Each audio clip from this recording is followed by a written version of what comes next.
Good morning, everyone, and a very warm welcome to the Advanced Excel Masterclass. Mute. Yeah. Let me do just an introductory, then you can do.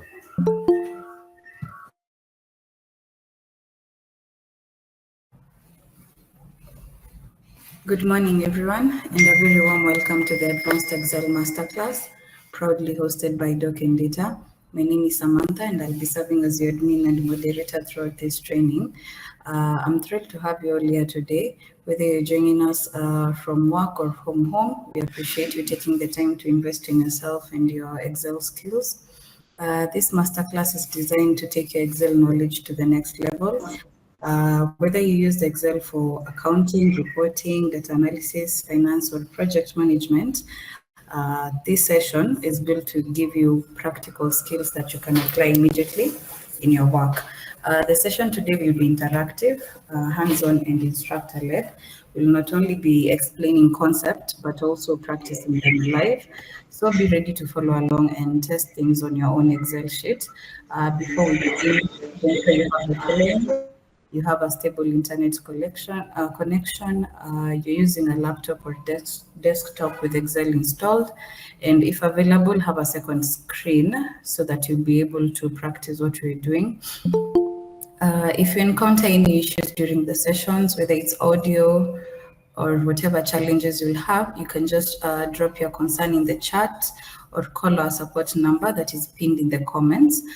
Please also try and rename yourself using your full name so that the trainer and I can easily refer to you using your sessions. Finally, let's keep microphones muted when not speaking. If you have any questions, kindly use the chat box or save them in the Q&A slots. Once again, thank you for choosing to learn with us. We look forward to a very insightful session. To kick us off, I'd like to welcome a few key people in today's sessions. First, I'll invite our event sponsor, Mr. Ondari, so he can share a few welcome remarks and then we can proceed.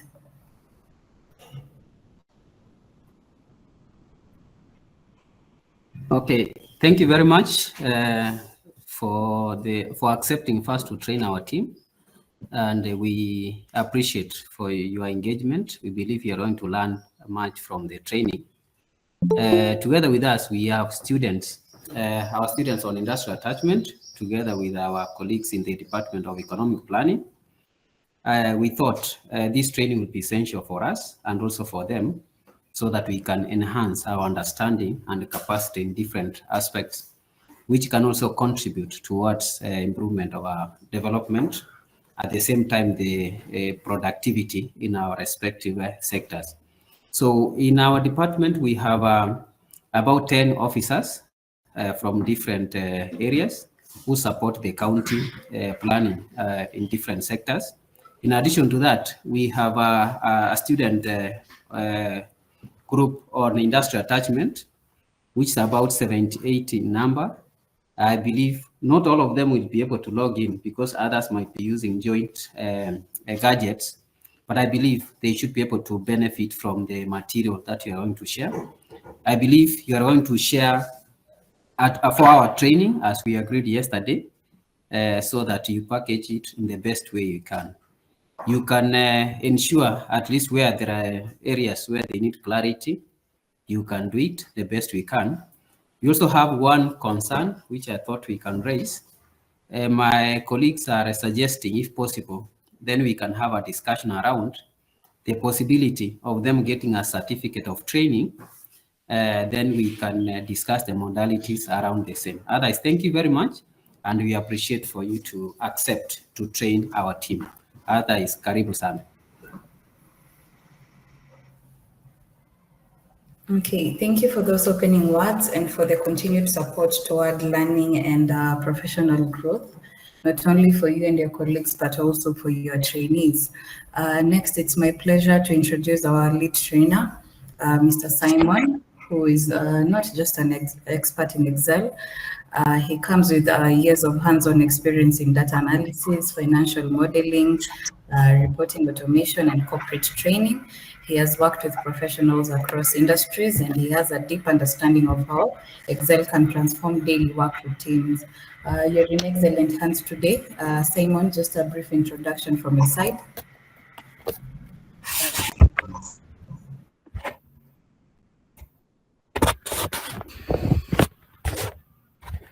So good morning, everyone. I hope you can be able to hear me well. And I just want to welcome everyone to this particular training. So my name is Asieno Simon. I work with Doc and Data as the lead trainer. I coordinate the training. And my area is Excel and, matters to do with Excel, especially in collection, analysis, and modeling. And today, it is my belief that we are going to have an interesting session. I know we may not be able to cover everything. Yes, I think I've seen a comment if you'll be able to record. Yes, I think we will be recording. We're actually recording the session, so we'll be able to have the recording. But it is good just to be part of the training in case, these IT equipment, sometimes they may fail. Don't rely so much on the recording. So it is good we just have a one-on-one, and then the recording will just be an enhancement. So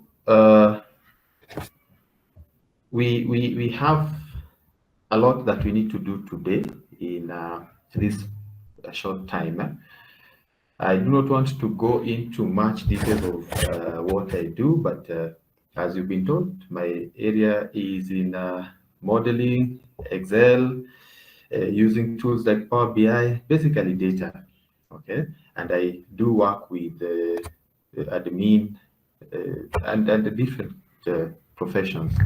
I've done that for the last 12 years plus, and it is a pleasure to be here now to share some of the insights, and also maybe just also learn from you, because learning is not a one-way, it is always a two-way. Maybe there's something you might have, you share, then of course it will really, really come in handy when it comes to this particular session. Now, maybe, I don't know if there's anything else, Samantha, or I can just proceed with the class. I think that is it on my side with regards to introduction. And I look forward to, I think if I look at the program, there's maybe I'll get back once we start, and we start with now the actual practice. Thank you. Okay, thank you for that introduction, Simon, and thank you so much for those who've shared. It's always refreshing to see motivated and forward-thinking professionals coming together to grow their skills. I think there's nothing else from my side. In case of any questions, feel free to put your questions in the chat box just in your screen. From there, I think we'll start the session. We'll start with a 2-hour session, and then we'll take a break, and then we'll come back for another 2-hour session. That's it from my side. Thank you so much.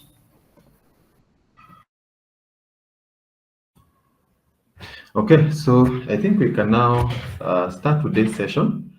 So I hope we are ready.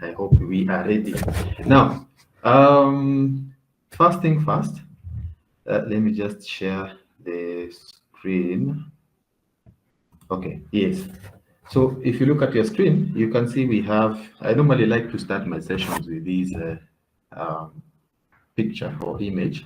Basically, it means our role as an institution or as an organization is to make sure we bridge the gap, the knowledge gap that exists within the industry, because that has been there. It is always there. We do the training bit, the consultancy bit, and also career coaching. We do career coaching, the training part, and also the consultancy bit. But the whole idea or the motive is to just make sure we are able to bridge that gap. If you look on your left, you see we have professionals, and you can see there's somebody who is lying. across the bridge, trying to create a path for the rest to move to the other side, and that is our role. So today's session, my belief is that I'll be able to take you to the other side in a more professional way. That's why we are saying for that professional touch, in a more professional way. Now, learning is a process, and I would really want us, the method that I will use today is a method that I call known to unknown. So we'll try to look at what we already know to what we may not know. We may not know. Let me not say we don't know, but we may not know. Okay. So learning, the procedure or the technique that I'm going to use today is moving from what we call known to unknown. So I'll start from the basic and try to build that up. Okay.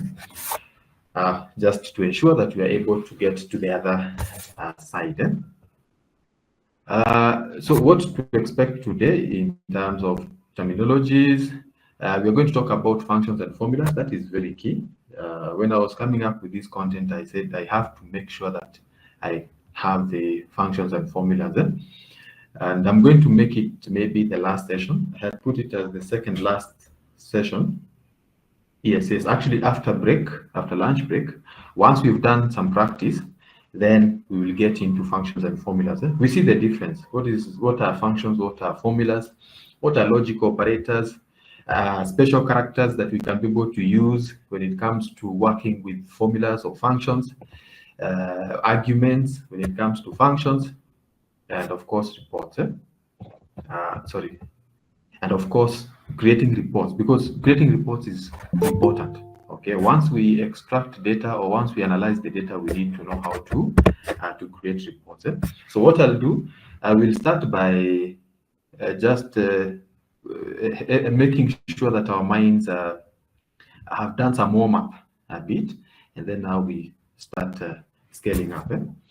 So this is some of the things we're going to do when it comes to functions. There's something unique here. If you look at the title here, I'm saying nesting of functions.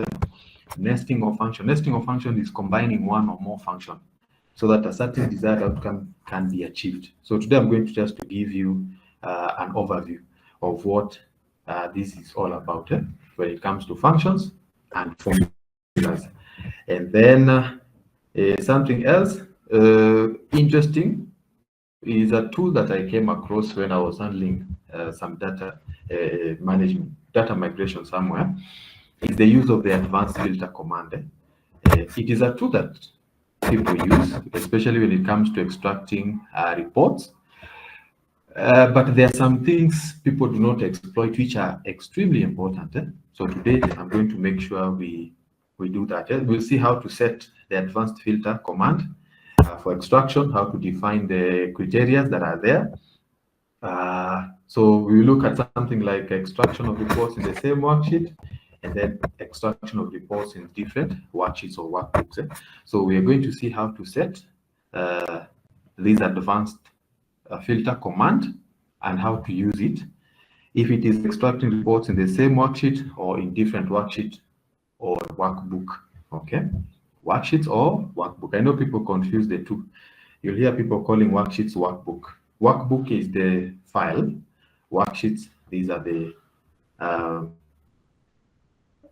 spreadsheets within the workbook. Okay, so that's all. That is the slide. Those are the slides that I had. There are no other slides that I'm going to show you today. Remember, Excel is a very practical program. So if I start showing you slides, I'll be lying to you. So let me share the other screen. Oh, and by the way, before we start, I'm going to be sharing the practice files. Okay, I'm going to be sharing the practice files. If you look at the chat box, maybe I can practice materials. I can also pin it. Yeah. So there's a link to the drive. There's a link to the drive. If you click on that particular link, let me just share my screen so that I can guide you accordingly. So I'll be adding files slowly by slowly. You can download that file, and then that is what we're going to be using for practice. It is called practice file 1. I have pinned the link. It's a Google Drive link where you can just download the first practice file, okay. Let me just share. So go to the chat box. I hope you can be able to see it on the chat box. Click on it. Let me present. Yes. So once you click on it, it will take you here. It will take you here where you have, I hope you can be able to see it, practice file 1. I hope you're able to see it. Also, let me know, let us make it interactive, as interactive as possible. Oh, and then once you are here, do not double click on the file while here. What you need to do on your right-hand side, on the Simon. file. Yes. Simon. Yes. My team has not link. On the chat. So you can again share. Or let me just share again. It is you can again reshare, just in case. Yes, practice. So if you look at the chat box, if you access. So you just click on it here, and then it will take you to that particular folder. Let me give you time to. Okay.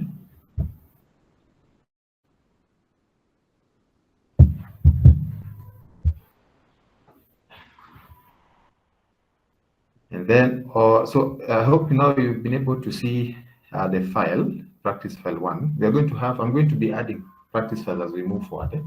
I'll add even more for your own practice. Yes. I think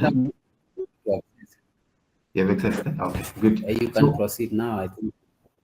Okay, good. So as I was saying, this practice file, we have stored it in Google Drive. Now, when you store an Excel file in Google Drive, and then you open it from Google Drive, sometimes it will not be able to appear the same, or you'll not find the same tools that you'll find in Excel, okay? Because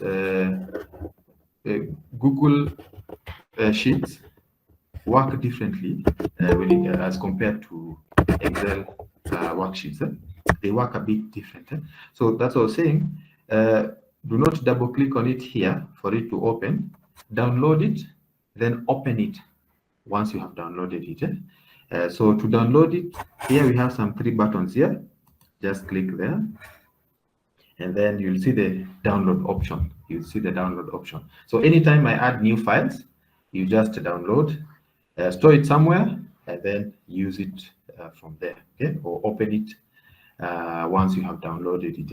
Because when you use Google Worksheets or Google Sheets, they work a bit different. Even the formulas, they're a bit different. Some are almost the same, but they are a bit different. So download that file, and then I think that is what we are going to start with. So I'm going to demonstrate. Then if you want to do it later on, the better. If you have an extra screen that you're following and you're working on your machine, also that is very much okay. Okay, so let me also open it. I've already downloaded it, and then here, open it. So that is what we have. Remember, I've said we're going to start very slow as we build up. I'm going to give some practice, so sort of like assessments for you to try. The correct way to work with Excel, especially learning Excel, is to use a simple data set. And then, so in learning the techniques, we use a simple data set. But now when it comes to practice, we use a fairly large data set. I don't know why there's always a difference when you use a small data set and a big data set. There's always a difference. There's always some complexities. So let us start with the first part. The first part, which is working with referencing. Working with referencing. I hope we are together up to there. I hope we are together up to there.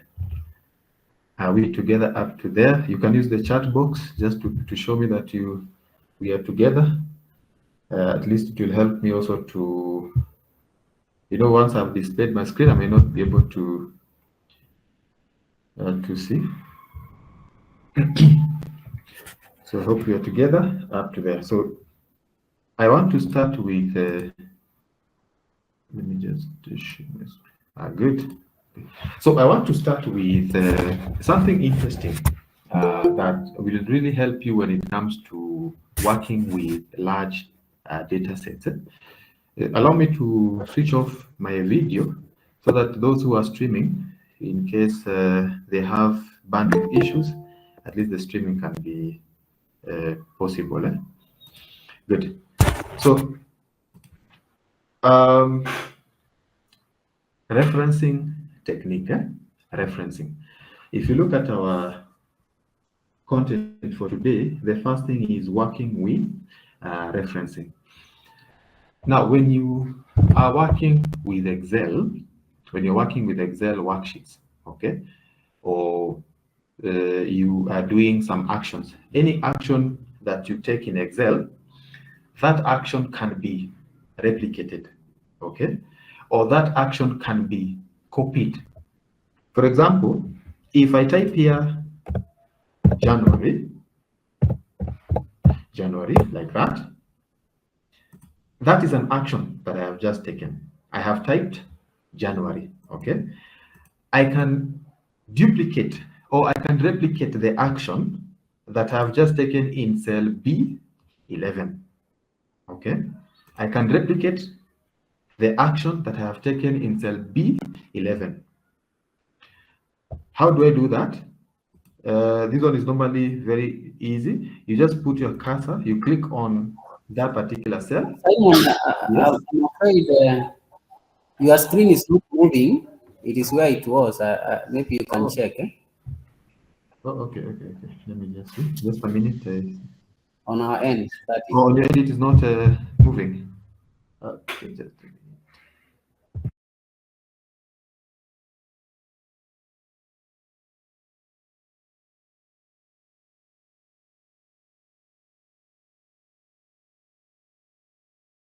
You can ensure at least as you scroll, you're on the same page. Yes, I have someone on the other side checking. Let me just check if so that the other team who are monitoring. Samantha, on your side, can you? Is it the screen is the screen showing? We can't see the screen. What about now? Can you see the document? Yeah, we can see it now. CP and Daddy, is it okay now? I'm not able to see your screen. Oh, still not able. You can share the screen. Yes, I've shared my screen. Maybe you can also, what do you call it? Refresh your screen. Are you able to see the screen? We are not seeing your screen, Simon. Maybe you can reshare.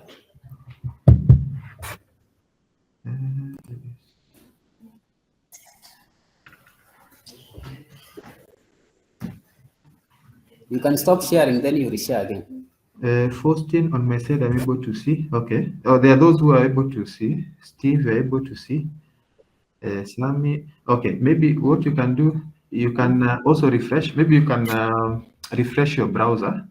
I know sometimes when I'm able to see. Oh, I think majority can be able to see. Yeah. Okay. Is it possible on your side you refresh it?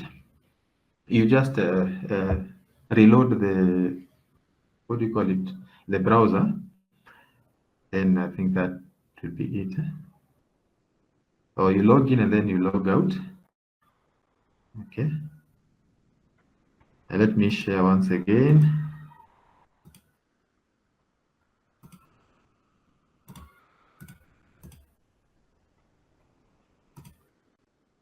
I said I'm able to see. Oh, I can see a number of people able to see. So sometimes, by the way, when you sometimes when there is internet fluctuation, you'll find this meeting. Sometimes they may either freeze. So if you see maybe your screen has frozen, you can always join or exit, then join afresh. It will really help. So I'm just waiting to see, is anybody else having an issue seeing the screen? I've opened the practice file 1, the one that I've shared, the one that we want to download. I've opened it.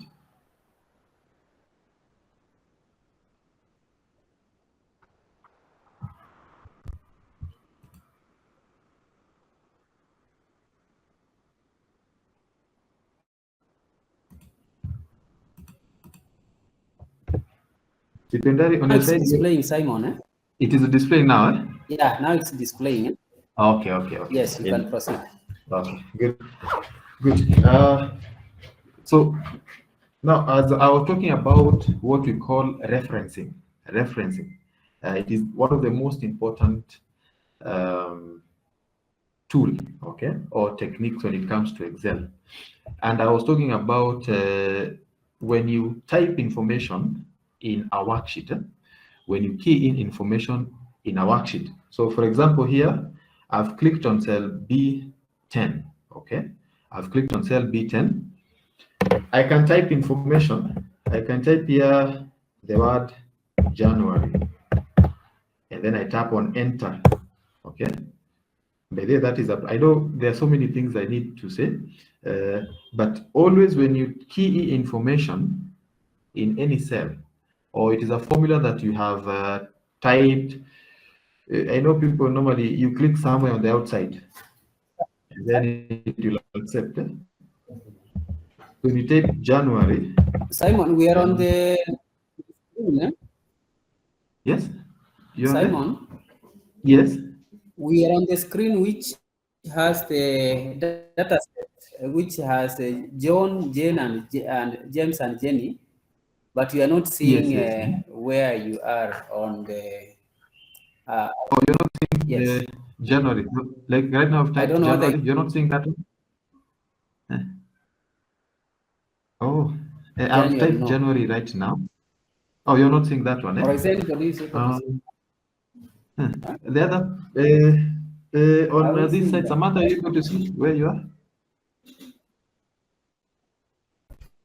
Yeah, able to see. Okay. Anybody else, maybe from a different location? Yes. I know that one might be either internet issue. We are able to see a screen. Uh-huh. It's not an internet issue. We need now to see the dynamic screen, so that as you scroll, we're able to follow the progress. Oh, so right now, as I'm moving my cursor, are you able to see my cursor moving?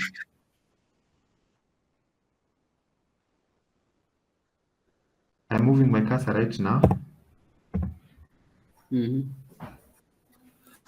Yeah, you can see. Yeah, you can see the cursor. Yeah, you can see the cursor. Okay. You can see the cursor? Because I've shared it. Haionekani.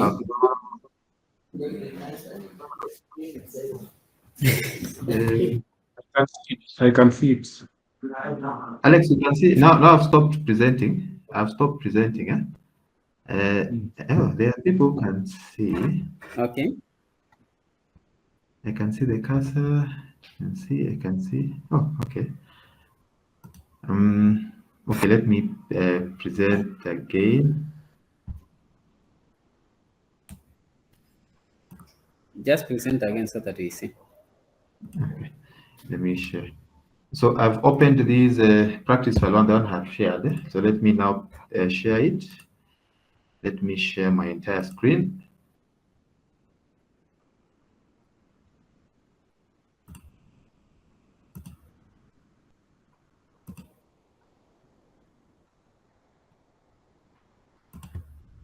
So now I have shared my entire screen. And we are in workings one. Are we there?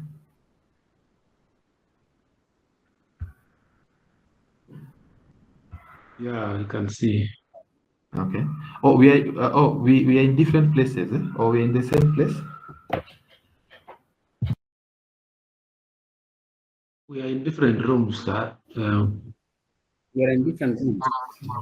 Oh, different rooms. Okay. Okay. So. But just proceed I proceed. so Okay. that we stay on time, Yeah, because I'm hoping seeing that the we'll be others who able might to not. follow us. Yes.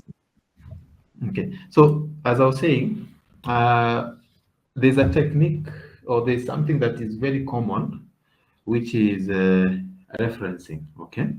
What we call cell referencing, which is very important, and I really want to talk about it. And then I compare that kind of referencing with something else, what we term as what if analysis. Now, when it comes to the word referencing comes from the word refer, to refer. Okay. Now, as I was saying, I've clicked on cell B10. I've clicked on cell B10 here. Okay, I've clicked on cell B10, and I want to key in some information. So I'm typing in January, like that. I'm typing in January. And I was saying, anytime you work with Excel, once you type any content, you do any calculation, always make sure you tap on the enter key on your keyboard to confirm whatever you've typed in. So that was just a by the way. So enter. So I've typed January in cell B10. I've typed January in cell B10. I may want to replicate the actions in cell B10. Okay, I may want to replicate the actions in cell B10. By replicating is, I might want cell C10, D10, E10 to have the information.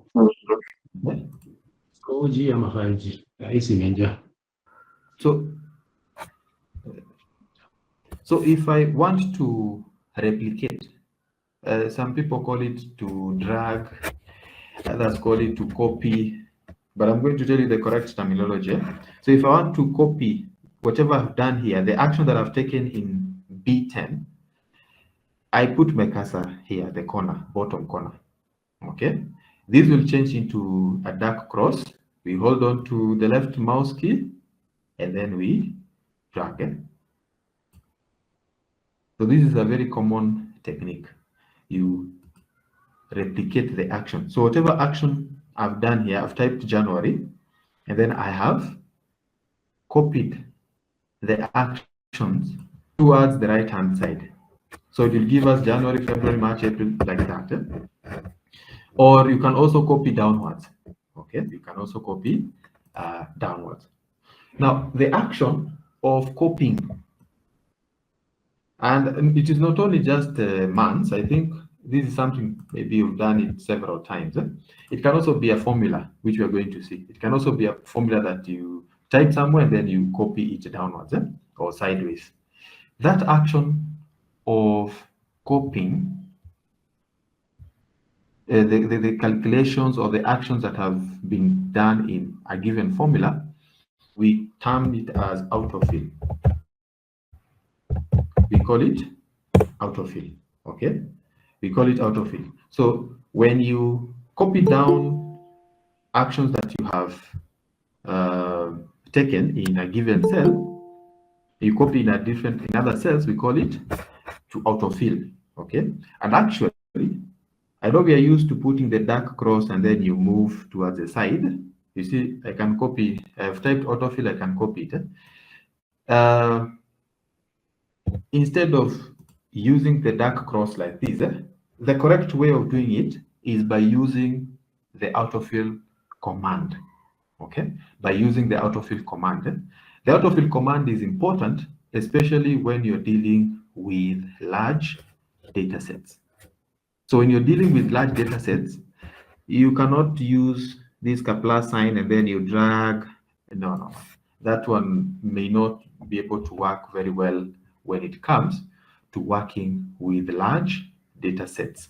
Okay, so the autofill command, let me show you how to go about it. So what you do, you put some action in a given cell, either it is a calculation or it is something that you've typed.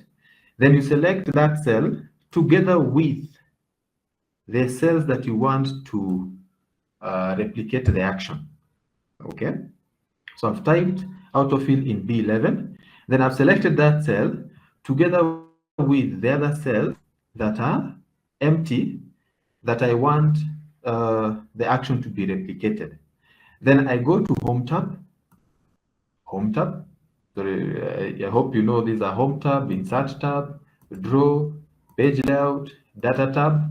So we go to Home tab. There is a group, the last group. This is the clipboard group. Under Home tab, we have clipboard, we have font, we have alignment. The last group is called the editing group. Here, the editing group. There is a command here. If you hover your mouse on top of this command, the one that has a down arrow button, we call it the fill command. And right now, actually, Excel have really upgraded this particular command. So if you click on the down arrow button next to that fill command, like that, you're going to see a number of options. You'll see down, right, up, left, like that. Meaning down, right, up, left, those are the autofill options that you have. There are others actually that Excel have added: series, justify, flash fill, such. For now, in our case, we have selected autofill and we want to replicate it moving towards the right hand side. So we are going to use what? Right. We are going to use right. So if I click on right, so the same results that we achieved using the manual or the shortcut way, we were able to achieve it using the autofill command. And as I've said, the autofill command, it is good when you use it, especially when you're working with large data sets. Okay, and I'm going to share a very huge data set, and then I see how you're going to use this particular command as compared to where you need to use the shortcut. Okay, so remember, when you put your mouse pointer, it changes into a dark cross. That is a shortcut way of these particular commands. Now, so I think that is good up to there. Now, let me use a very simple example. If you look at your screen, I hope we are together. If you look at your screen, this is a simple data set. This is just a simple data set. You can see we have sales analysis, salesperson here. Okay, sales analysis, salesperson. We have John, Jane, James, and Jenny there. And then we have some units here.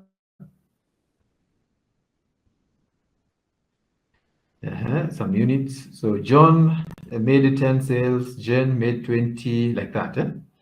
So these are just fictitious, a simple data set for us to understand the technique. And then there's a conversion rate here.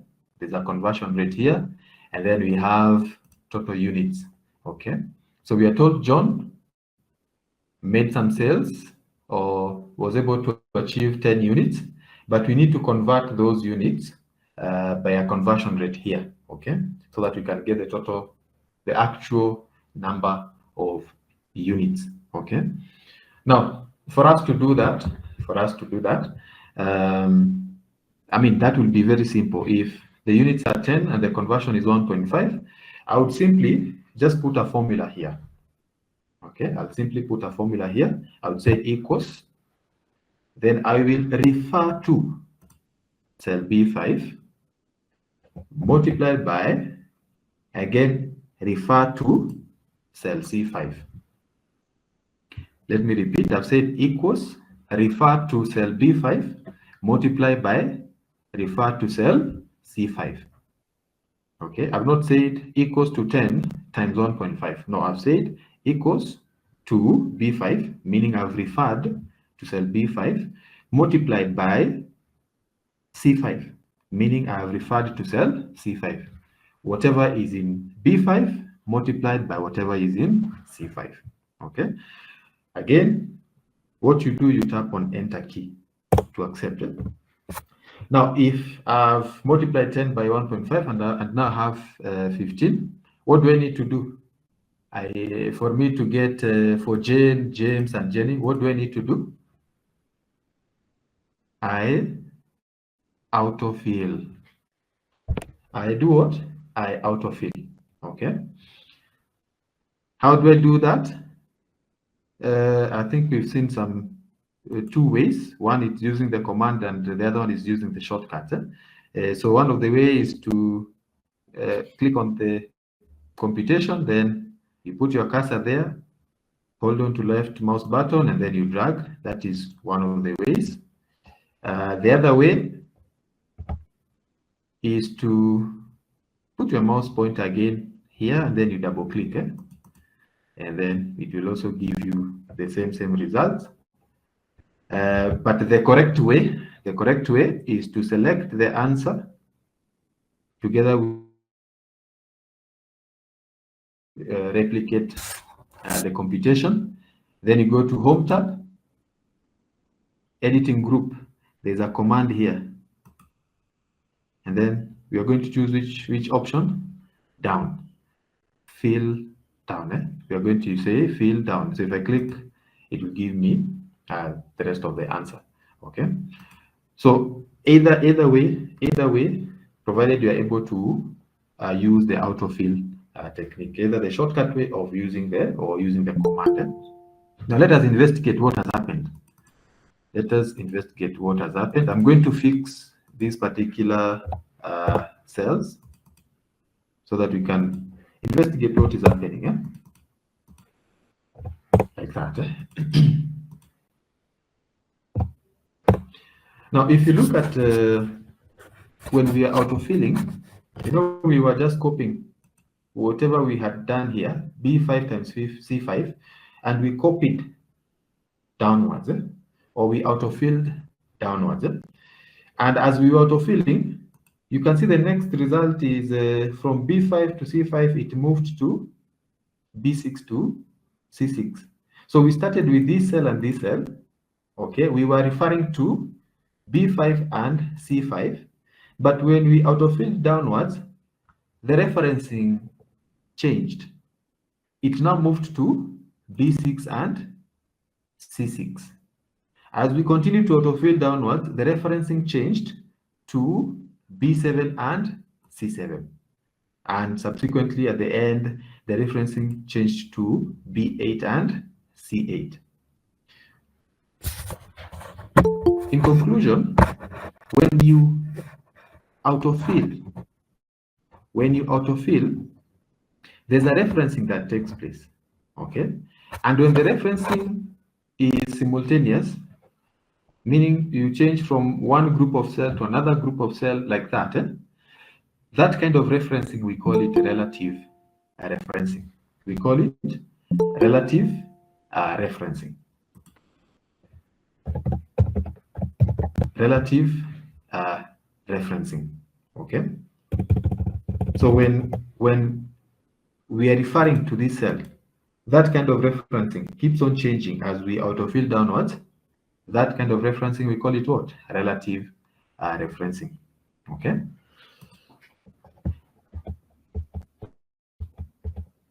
Okay.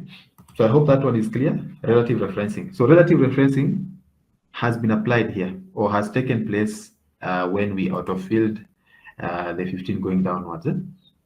Now, the other one that I want us to look at is we have now the units 15, 30, 54, 72.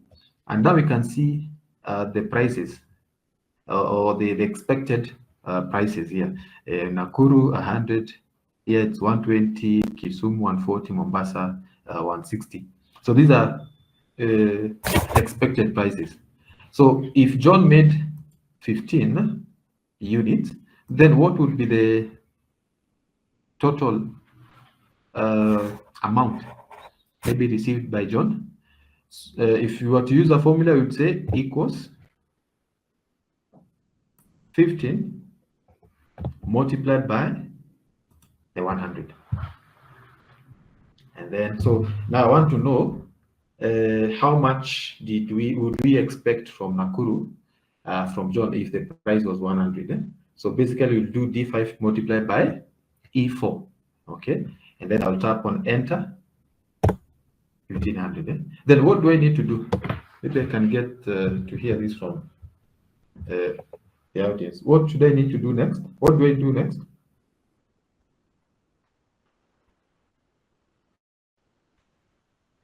Maybe somebody can raise their hand and they at least try.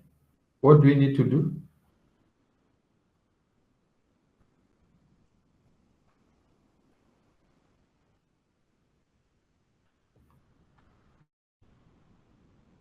What is the technique?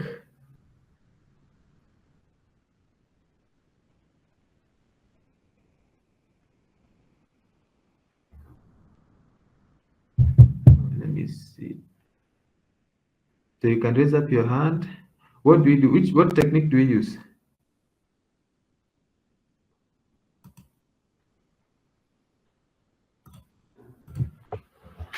So we have done 1500. What do we do? Do we go about to autofill? What do we normally do? I know this is basic Excel or intermediate level Excel. What do you normally do? Because if I try to autofill here, if I double click, that will be the outcome. So what do we need to do? If I try to copy down the action, of course, it will not give me the correct result. So what do we normally do here?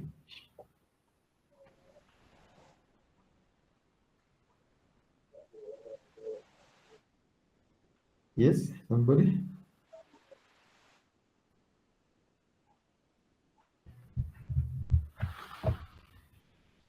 Remember, we want to take 15 multiplied by 100, 30 by 100, 54 by 100, 72 by 100. So we want to make sure as we autofill downwards, the action is 15 by 100, 30 by 100, like that. So what do you normally do? If I just double click there, equals to D5 times E4. Between the two cells, D5 and E4, we do not want E4 to change. We do not want E4, that is cell E4 where 100 is. We do not want that cell to change. So what do we do? We put what? Dollar signs. So we put dollar signs behind E and another dollar sign behind 4. So that when we autofill downwards, cell E4 will not change, but cell D5 will change. The process or the action of putting dollar sign, that action is called absolute, to absolute a cell. So we have absoluted cell E4. We have absoluted cell E4, meaning it will not change.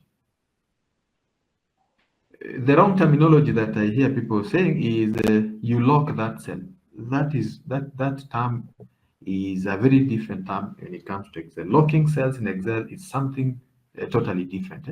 So don't use the word lock. We say you absolute the cell. So we have absoluted cell E4. We have absoluted cell E4. But cell D5 is not absoluted, meaning it can change. So if I tap enter, now I have 1500. I can use any technique. I can use the shortcuts. I can put my cursor and ensure it changes into a dark cross. Then I double click like that, and I get the answers. So now you can see, if we just investigate, you'll see D5 times E4, this one, D6 times E4. This one, D7 times E4. Then the other one is D8 times E4. So you see, when you put the dollar signs behind the items of every cell, of a given cell, it does not change. It does not change.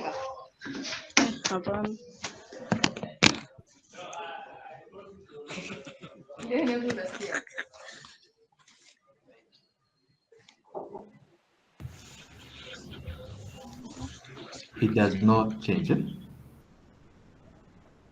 I hope we are together up to there. I hope we are together up to there.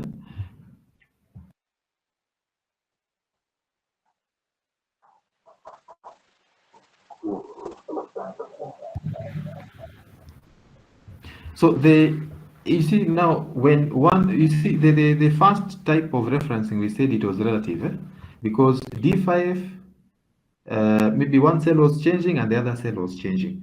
But in this case, one cell is changing, the other one is not changing. Okay. Now, when you refer to cells, or when you copy down, or when you autofill, and one of the cell is absoluted, meaning it does not change, this kind of referencing, we call it absolute referencing. So we've talked about relative referencing, and then now absolute referencing. So absolute referencing is where one cell does not change when autofill is applied. Okay, absolute referencing is where one cell does not change where autofill is applied. Okay, so I think that is it with regards to the referencing. Now, you know, the purpose of Excel is to make work easier. So if I've gotten for Nakuru, it should be easy for me to get for Nairobi, Kisumu, and Mombasa. Actually, I should just be able to select this, and I autofill towards the side like that. Okay. So once I've gotten 1,500, 3,000, 5,400, 7,200, I just need to select all of them, and then I copy or I autofill towards the right-hand side. But if I do that, I'm going to get the wrong things. Okay. Remember, the work of Excel is to make, or the purpose of Excel is to make our computation, our analysis work easy. Okay. So there's something we need to do. There's something we need to do.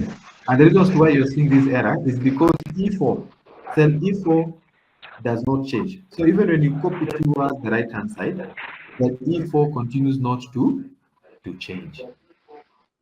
Okay. So we need to do something so that as we move towards the right-hand side, the correct cells change. You see, E4 will not change. If you look at this one, we still have E4. Even here, we still have E4. So E4 does not change. It is still everywhere. Okay, we need to change that. So what do we do? What do we do? We change the first cell here. The first part here. D5 times E4. D5 times E4. We go back to the original formula, which was D5 times E4. So D5 times E4, D5 will change when we are moving downwards to D6, to D7, to D8 like that. But E4 will not change when we are moving downwards. What about when we are moving sideways? When we are moving sideways, D5 will change to what? Will D5 change? If I copy this formula, I put it here. Will D5 change? Will D5 change? It will change to what? To E5. Good, to E5. Okay. What about E4, the way it is right now? Will it change? No, it will not change because we have absoluted it. What if it had no absolute? E4 will change to?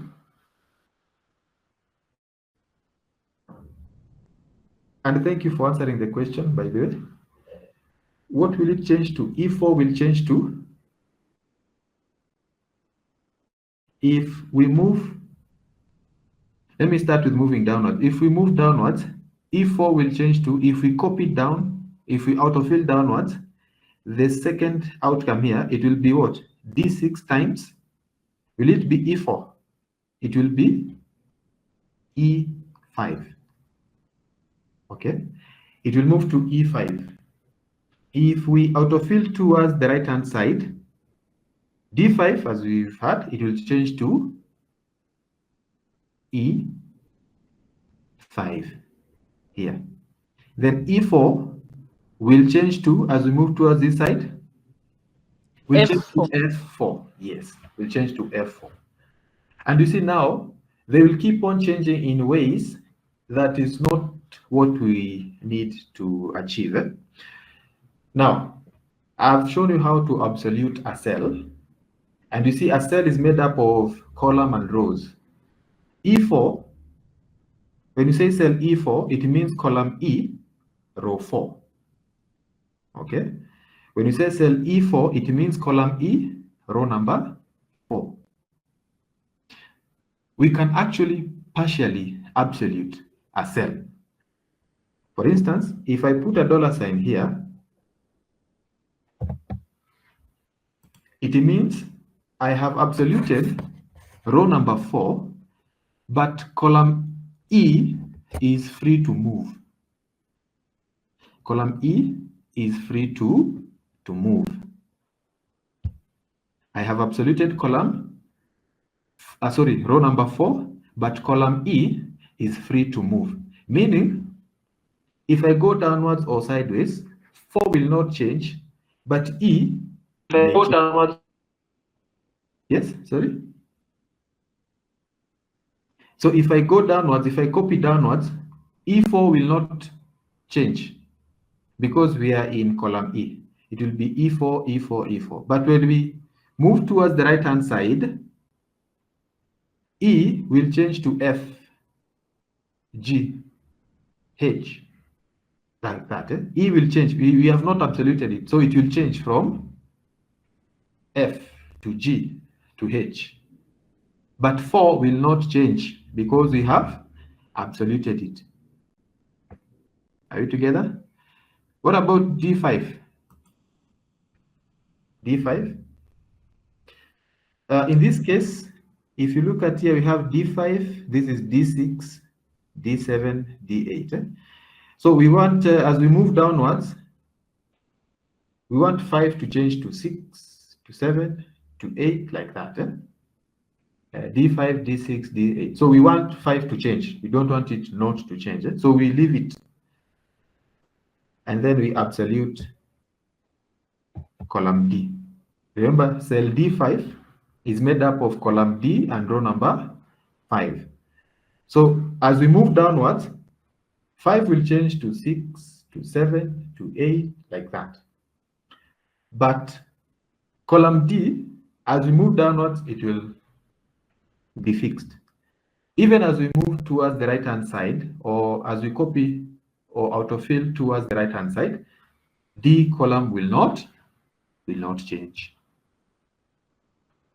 So when you partially absolute cells, and then you apply autofill, we call it mixed cell referencing. So right now we have partially absoluted cell E4, and then again partially absoluted cell D5.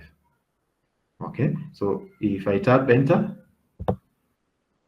now what do I need to do? I need to apply autofill. I can just select the answer together with the other empty cells that I want, like that. Then I go to Home tab, Editing Group, Fill Command. Here, click on the down arrow button. I choose which one? I choose down. And then I go back to the same command and choose right. And I get my answers. So when you apply autofill, where you have partially absoluted cells, we call it mixed cell referencing. We call it mixed cell referencing. Are we together there? Are we together up to there? Is there any question? Peter? Feel free to ask.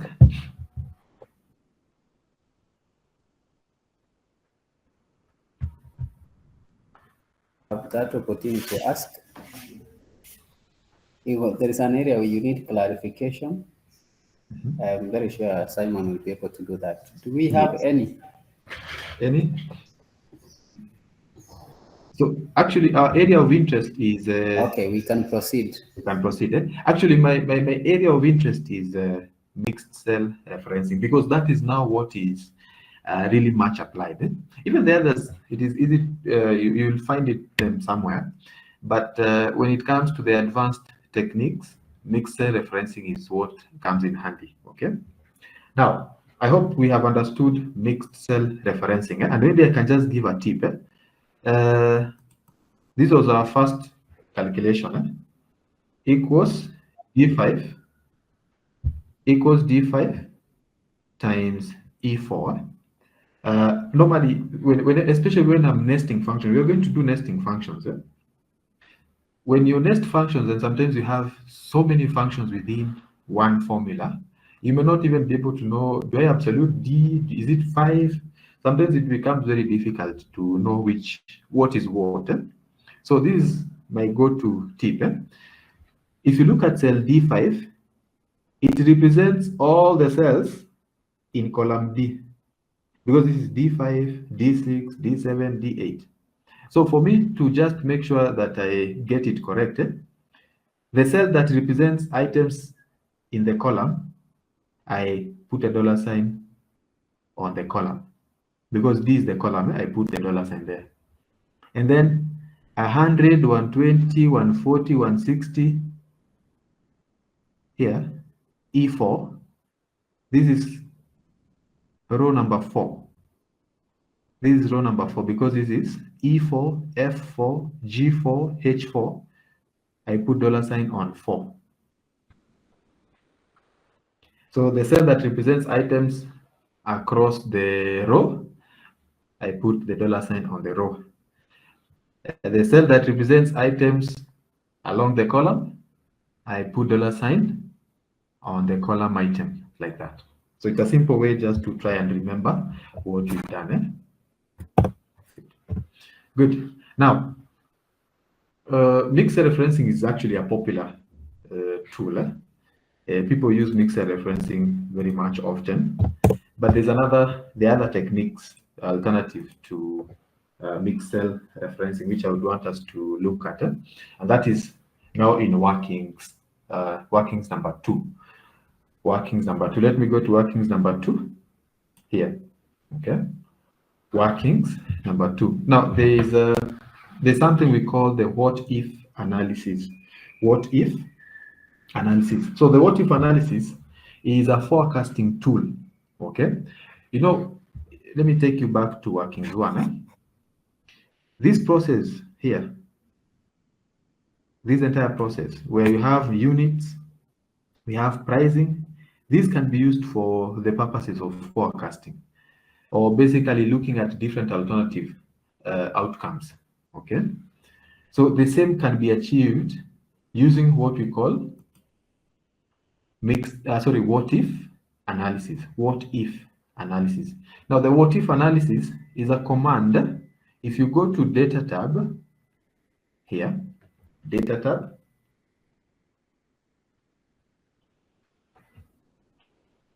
if you go to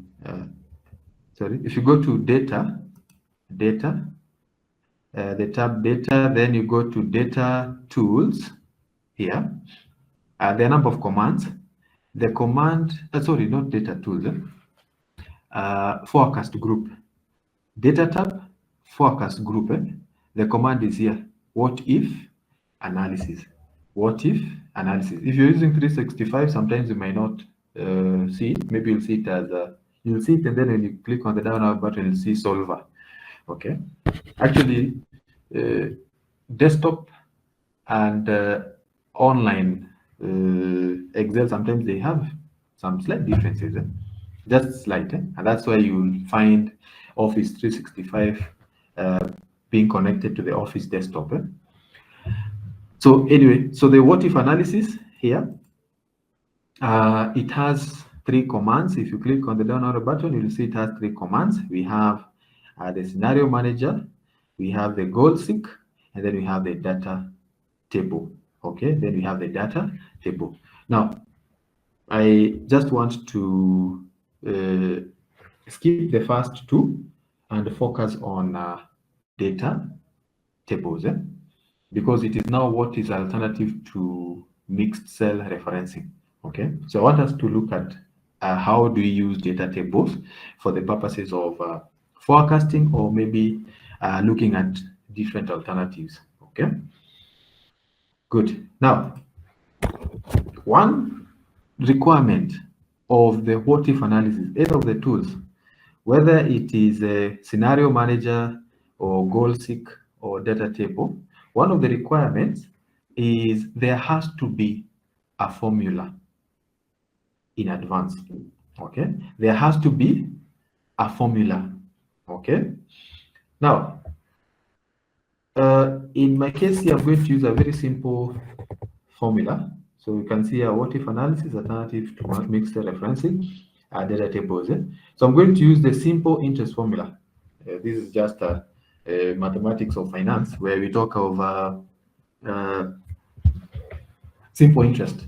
We talk of principal times time multiplied by the interest. You're able to ascertain how much interest you're likely to get.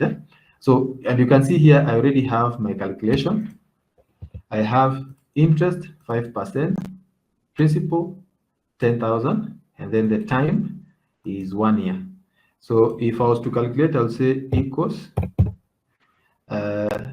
principal times the interest rate times the time. Enter. It will give me the interest amount. It will give me the interest amount. So if I invest 10,000 for 1 year at a rate of 5%, my interest amount will be 500. That is one of the requirements. There has to be a formula. You see here, there's a formula. Equals B5 times B4 times B6. There has to be a formula. Okay, enter. Now, on your right hand side, we have scenarios. We have 15%, 20%, 25%. So here we've seen at 5%, we are getting 500. Okay, if our principal amount is 10,000, and then interest rate is 5%, and the time is 1, we get 500. So what if the interest was 15%? What would be the interest amount? What if 20%? What would be the interest amount? What if 25%? What would be the interest amount? Okay, so we can use now the what if analysis data tables to achieve that. So once you've done your computation, what you do next to the calculation here, so let me expand this up to there. So we have 500 here as a computation. So what you do here, you type 15%. Here you type 20%, and here you type 25%. So you make sure you format it in percentage. Then the next thing that you're going to do, you select the answer together with the other outcomes. So in this case, I've selected where the answer is, the 500, together with the 1520. So that here I have cell C8, D8, and E8, where I'm going to see the different outcomes or the different interest amounts when it is 15, 20, or 25. Okay, so once I've selected where the calculation is together with the other scenarios, I go to what if analysis. So that is, I go to data tab. Under the forecast group, the command is what if analysis. I click on the down arrow button, and then here I choose what? Data table. So if I click data table, I'll get this dialog box, the data table dialog box, and there are two inputs. We have row input cell, and then we have column input cell. Okay. Now, because we have placed the scenarios across the row, okay, you know they are formed like a row. They are across the row. Then we are going to use the row input cell. Okay, you can see 15, 20, 25. They are in row 7. Okay, they are in row 7. So we are going to use the row input cell. We just click there, row input cell. Then what is it that we want to change? It is the interest amount. So here we go and click the interest amount, which is cell B4. Remember, whatever I'm clicking has to be one of the variables that was used in preparing or in arriving at the answer here. So because we said 500, we've done 5% times 10 times 1, we got 500. So whatever we put here has to be something that was used to arrive at the 500. So the row input cell, in this case, what we actually need to change is the 5%. So we click on cell B4. Then from there, you click on OK. You click on OK. It will give you the results like that. So you'll get at 15, it is 1,500, where the interest is 20, 2,000. Where it is 25, it is 2,500. Maybe the other way, let me just add some rows here, like that. The other way, maybe if you do not want to place it across the row, you can do it the other way. You can type here 15%, 20%, 25%. So the arrangement is important. The arrangement is very important. Then when you're selecting, you select the answer together with the different scenarios, so that you leave this space here for the outcomes. Okay. Then you go to data, what if analysis, and then data table here. So in this case, what do we use? Which input do we use? Row input or column input? Column. Column, good. Yes, column input, because we have arranged the scenarios column-wise along column A. Okay, so we put our cursor there, then we click on the 5%, which is the changing variable. This is the variable that we want to change from 5 to 15 to 20 to 25. We want to see the different outcomes. We want to answer what if 5% was 15? What if 5% was 20? Okay, then we click on OK, and we get the outcomes. Okay, so when you're having only one variable that is changing, normally that is a one-way data table. One-way data table.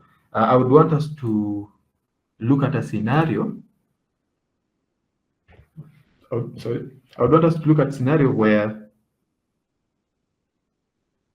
we have more than 2 items. So maybe here the rate is 15, 20, like that. And we might have the time changing from year 1, or where it is 2 years, where it is 3 years, like that. So what do we do? So in this case, we want a two-way. We want a two-way. Run that a bit. So if I want a two-way, for example, I want to see the scenario changing from 5 to 15 to 20. And then also maybe in terms of time, I want to see the time when it is 2 years, when it is 3 years, when it is 4 years, like that. So the arrangement will be a bit different. So here I'll do the 15%, the 20%, and then 25%. You see the arrangement is now, items are now below the answer, okay? And then on this side, I'll say maybe year 2. Here I'll say year 3. Maybe when it is 4 years, maybe when it is 5 years. Like that. Maybe we can just give that an example. So in this case, we have two items that are changing. The interest from 5% to 15, 20, 25. And then also the time from 1 year to 2 year, 3 year, 4 year, 5 year. So we just want to see the difference. And we can actually make it more interesting. Maybe we can move this downwards a bit and have this as 5%. And then here we can start with 1, 2, 3, 4, and then 5, like that. Okay? So we can have such a scenario. Let me put this a different color. Okay. So we can actually have 5 and 1 again, just to test them. So once you've arranged like this, you see the arrangement is different. Now they are below here, the rates, and the time is here, because we want the outcomes to be here on this particular area. Okay. So that now, before we launch the what if, we select the answer together with the expected changes, scenario changes. Then we go to data under the forecast group, what if, and then data table, like that. I'm sure right now we can be able to tell what is row input, what is column input. So row input, we're going to choose which one? The one, because it represents the number of years. And then column input, we're going to use the 5% because it represents the what? The interest. Okay, then we click on OK. And we get our answer there. And we get our answers there. Maybe if I can take you back, you've seen this is almost the same as the mixed cell referencing, where we have items here, and then we have items here, then we put our formula here. So for the mixed cell referencing, we would have just put our formula here, then we take this, multiply by this, and then we partially absolute, then we copy down and copy sideways. Okay, so the what if analysis data table can be used as an alternative to mixed cell referencing. Okay, I don't know if there's a question up to there, maybe something that was not clear. Let me know. I hope you have understood this. I would want to now give you a few minutes. You try this one. Then I want to upload an assessment. Okay, we see how this one can be achieved, can be applied, especially in something we call in time value of money. I want us to apply this in time value of money, and then because I'm saying it is 12:42, we can take 15 minutes. I get the question and I share these. You can actually take time to, if you've not been doing it, you can try.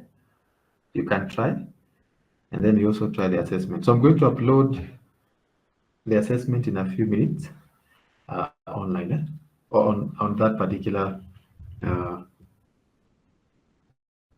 drive. So is there any question? Is there any question? Up to there, have we at least gotten something, even if it is small? I hope we have. I hope we have gotten at least something. out of these. So I've said we have workings 1, we've talked about mixed cell referencing, and then workings 2, we've talked about data tables. Good. So let me give you 2 minutes. You look at what you've done as I also upload the assessment. Then I take you through the assessment.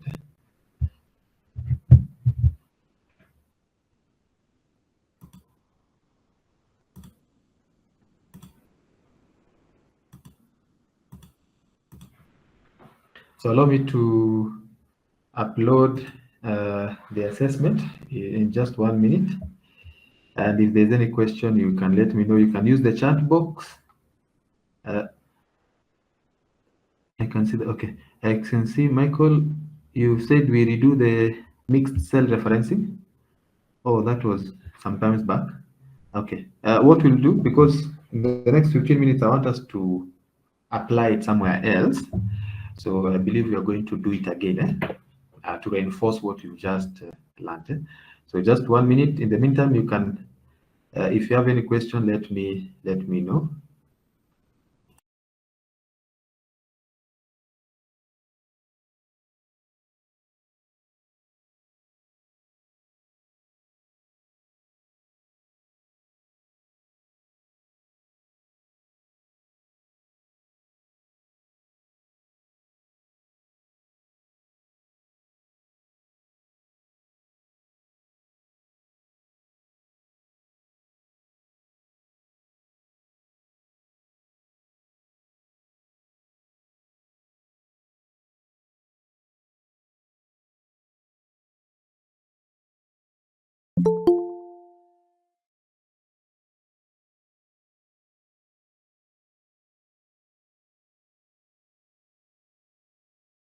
So make sure you try again, just retry the whatever we've done, just repeat it. The best way to actually learn something is to retry it immediately.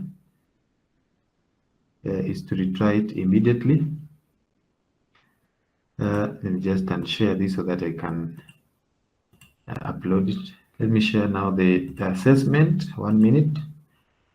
So retry. Sometimes they may appear simple, but I'm going to give you scenarios where you'll see the advanced application.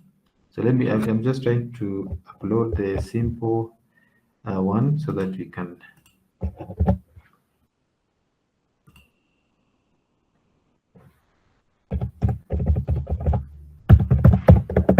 So I'm going to give you this assessment, give you like 15 minutes, like 10 minutes. You try it out, and then you're going to share it so that, let me make it a bit more simpler so that it does not give you trouble.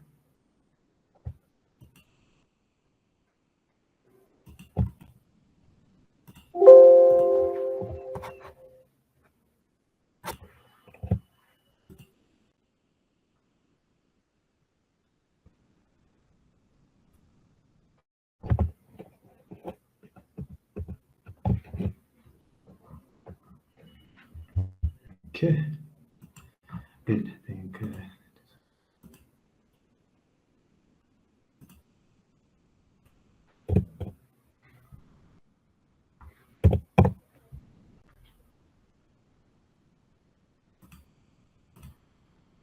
so if you go to the folder, we now have assessment 1.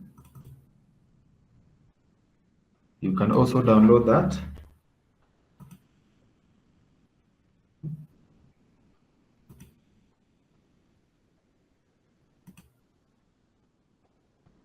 Okay.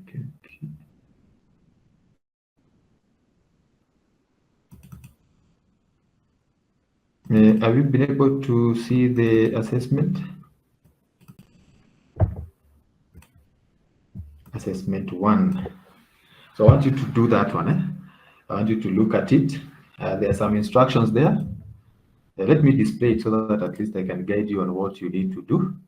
So make sure you do what is in the practice file and then do what is in the assessment. Let me display very quickly so that we can at least have a few minutes to, okay.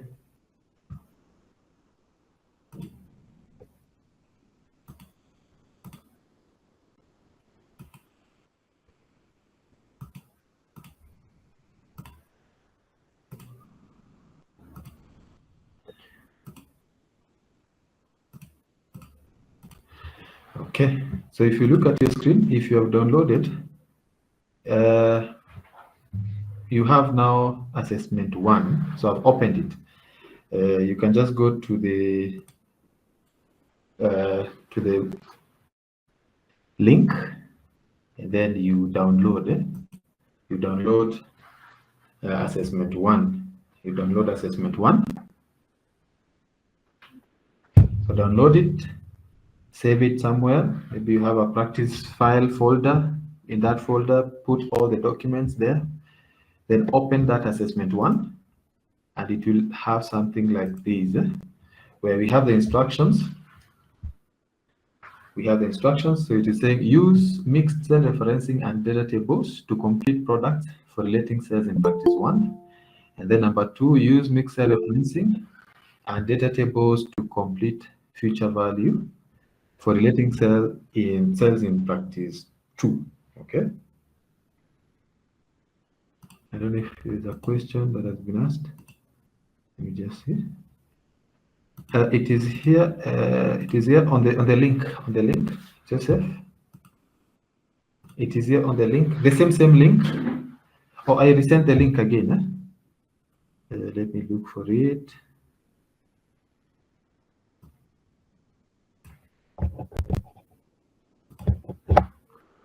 So the same link. Here it is. I think I need to pin it so that it can be sent. Okay. So go to the chat box. Here it is. Just click on the link. It will take you to the folder. And then now you can download assessment 1. Assessment 1. So I wanted to take you through what the assessment is all about. If here, assessment 1. So we have practice 1. So here, what we are required to do is, so this is just like a warm-up.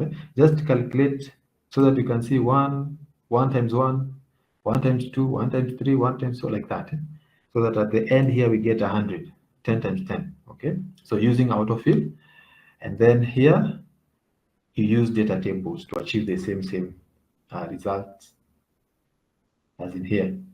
And then practice 2. Again, we're going to use autofill.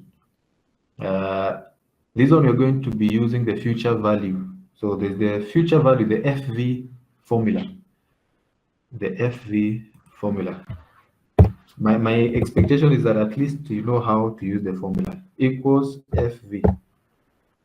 Okay, equals FV open bracket.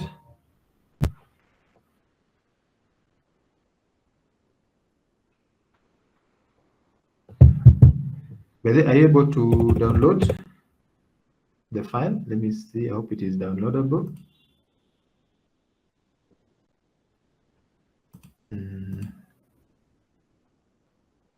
Yeah, so anybody can be able to access and download. Yeah, so it's okay.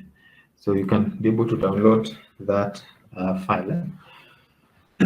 So I wanted to give us time. So this one, you use the future value formula, the future value formula.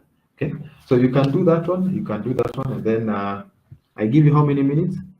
5 minutes, and then I can be able to get the results from people. It is 12:53. Let me give us 5 minutes up to 12:58, and then we share our results. We share our result. Share your, once you've done, I don't know if you have emails, but you can share your results to projects@tokendata. so that the team can now be reviewing what you've done. Let me write the email there. I think Albert, you can write the email projects@doc and data so that people can use that for sharing what they have done. I want to see if we are together. So make sure you do this.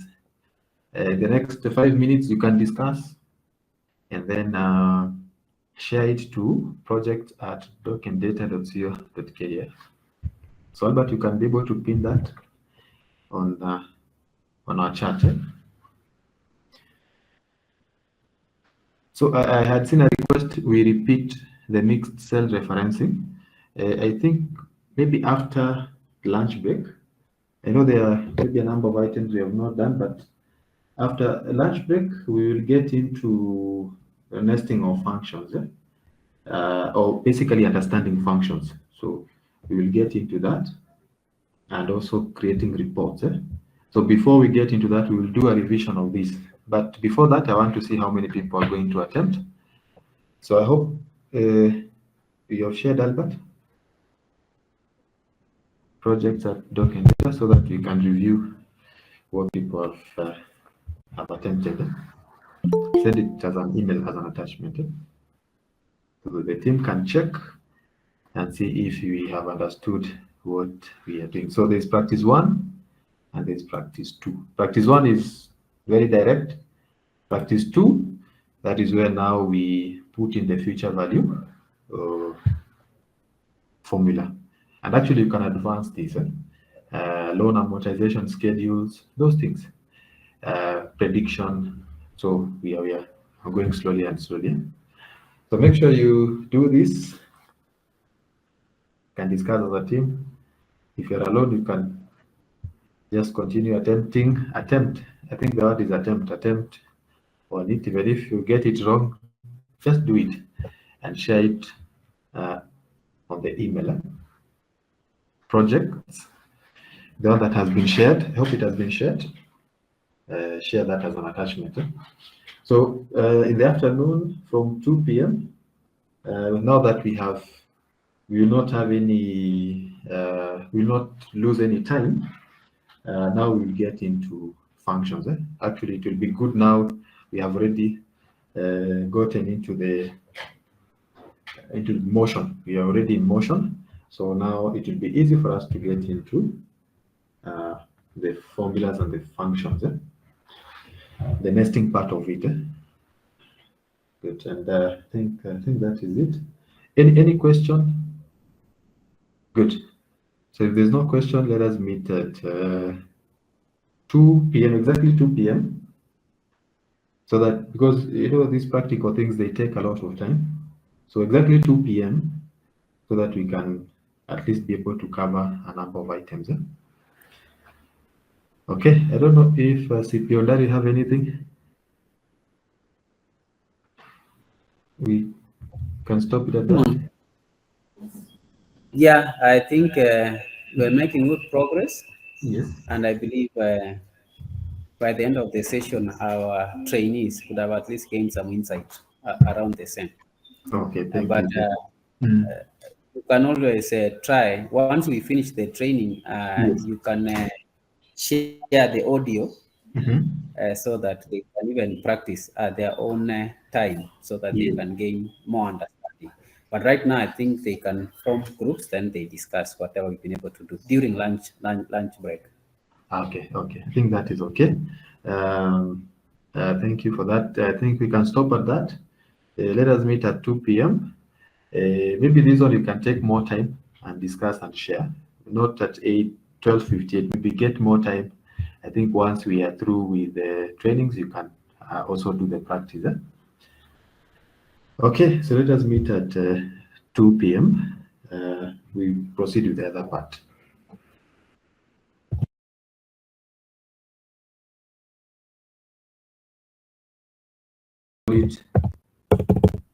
Report. Let us call it report, search report. Search report, like that. So in this particular worksheet, I want us to be searching for items. in our data set. So this is our data set. I want us to search for items. In the assessment file, remember this is just an extract that I've taken. There is about 1,000 records. Remember, we can have more than 1,000 records, but I've chosen a small one so that we can use it for purposes of just learning. So in our search report, we want to search for items. We want to search for items using what we call the XLOOKUP function. So this will now help us not wind up the session so that we can open up an opportunity for Q&A and maybe just repeat the things that we have not grasped very well. So the XLOOKUP here is used to, or like any other function, is used to search for information in a worksheet. Okay. For example, if you look at our data set, we have receipt numbers here. Okay. So maybe a client has walked in and is asking, by the way, this is my receipt number or this is my voucher number. Can you tell me when it was printed or when it was received? Or somebody walks in and say, oh, by the way, on 21st I came here and I can't remember which receipt number I took. Can I get a copy? So you see, you might need to find that information based on the date they have given you. And maybe if they have their names, you can use that to also search. And maybe that is what we can do. For example, Mary came to our office and let me choose John. John came to our office and said, oh, by the way, on 25th of November, I came and I bought something and they gave me a receipt. There's something I just want to confirm from that receipt. So can you search for me that information? So maybe that information is so much here. So what you'll do using the XLOOKUP in your search report here, you'll say, so you'll say search item 1. Just a minute, I format these to.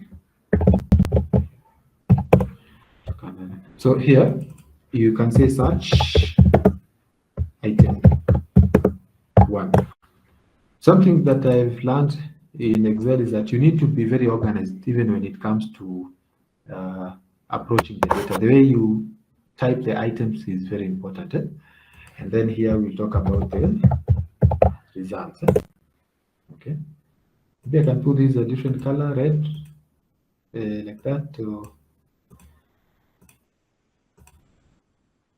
like that again.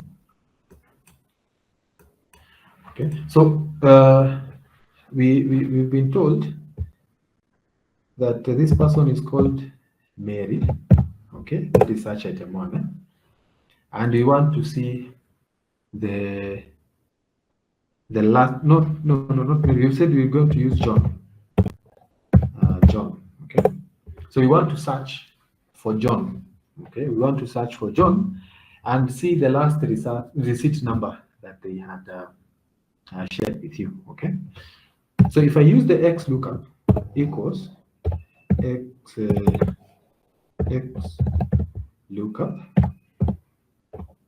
open bracket equals XLOOKUP, then open bracket, you can see the number of arguments that XLOOKUP has. It has the lookup value, the lookup array, the return array, if not found, match mode, and search mode. Okay, because this is the most recent lookup and reference function that we have in Excel. For me, I think it is the most powerful. If you're still using VLOOKUP, HLOOKUP, you're actually like 2 generations behind. Because after VLOOKUPs and XLOOKUP, people discovered index and match. After index and match, we realized there were some issues. Now we have XLOOKUP. Okay, so if you're still using VLOOKUP, you need to move to index and match, then move again a bit to XLOOKUP, so that you be up to speed. Now, all the lookup functions, what they do, okay, they go and search from the top, going downwards. Okay, for example, if you say, look for John, what Excel will do, it will go to the space where John is, or to where the names are, and then it will start from the top going downwards, searching for John. The first John it will see, that is what it will give you. Okay, and let us try that and see. So the lookup value here is John. You already have typed John here. Okay, that is the first argument, comma. The lookup array, so where are we looking for John? Where are the names listed? The names are listed in our data set in column B. Column B. So that is our lookup array. And you can see the guide here is doing a good job. It is saying now we are in lookup array. Okay, so that is the lookup array, comma. The return array. Okay, we have looked for John in column B. So when we find John, what do we return? Is it the item? Is it the amount? That is the return array. So in our case, we want to return what? The receipt number. So that is column E. Column E. So those are those first three arguments. Once you get them correctly, then you're good to go. Once you get the lookup value, the return, the lookup array, the return array, once you put that, the three of them, then you're good to go. You can just simply close the bracket and tap enter. So it will give us which receipt number? Receipt number 1819. Let us go to our data set and see receipt number 1819. Receipt number 1819, here it is.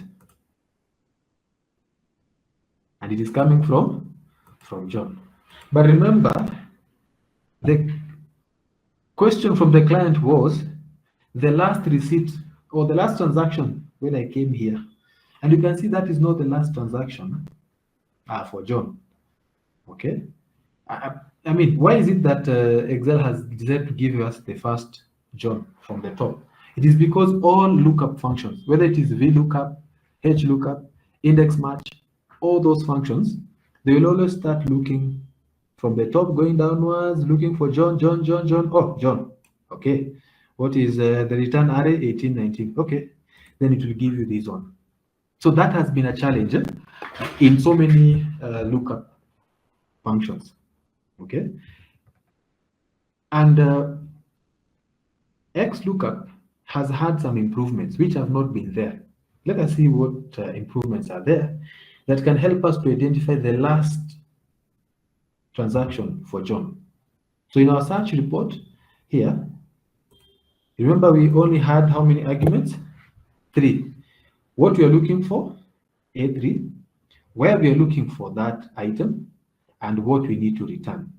Okay, but there are other functions, other arguments, sorry, not functions, arguments, if not found, match mode, and search mode.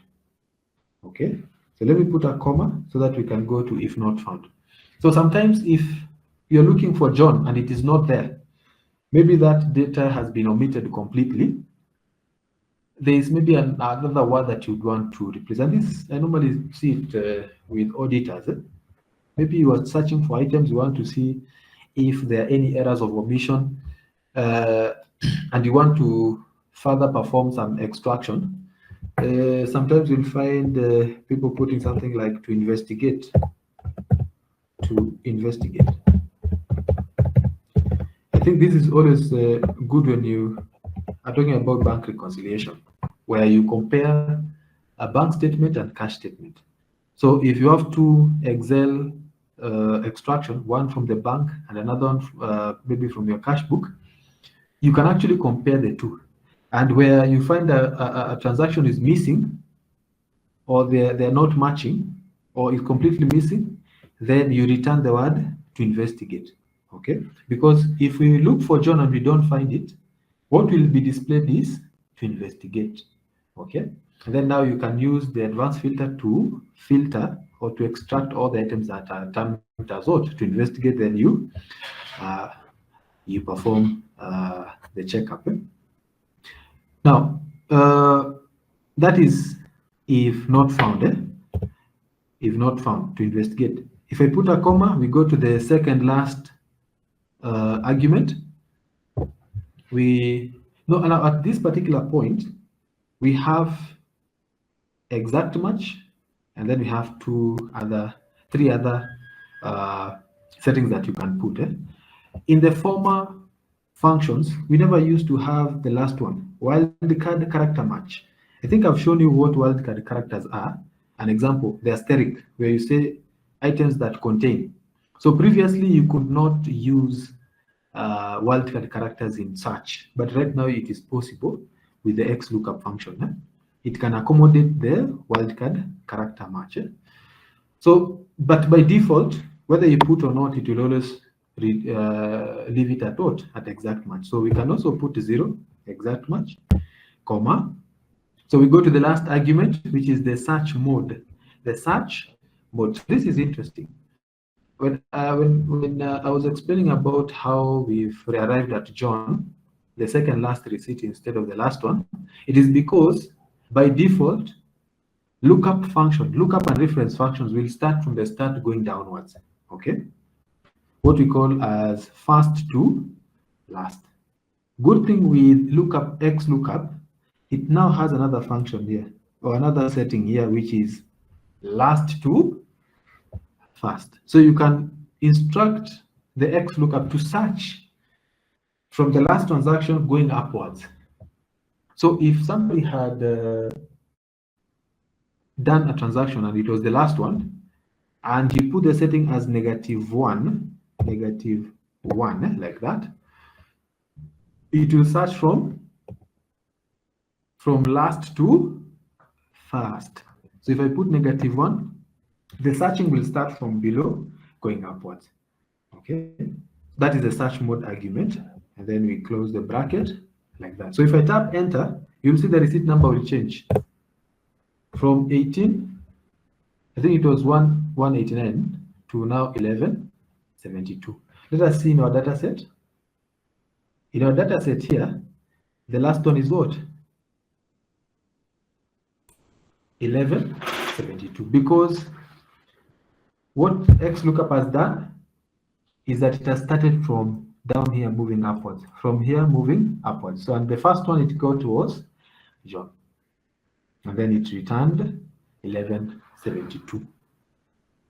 Okay, so that is the power of XLOOKUP. Actually, one of the tools that is very powerful whenever it comes to searching items is the XLOOKUP. So that is it. That is it.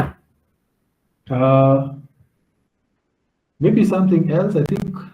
Let me see what else we can do before we now wind up in terms of search. Now, sometimes you can search more than 2 items. You see here, John, there's stationery, and there's John electronics.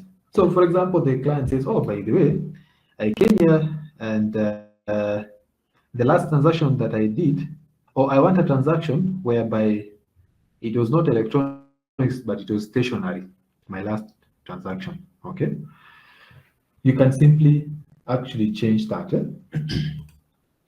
Here, what you need to do, you just need to add another search item.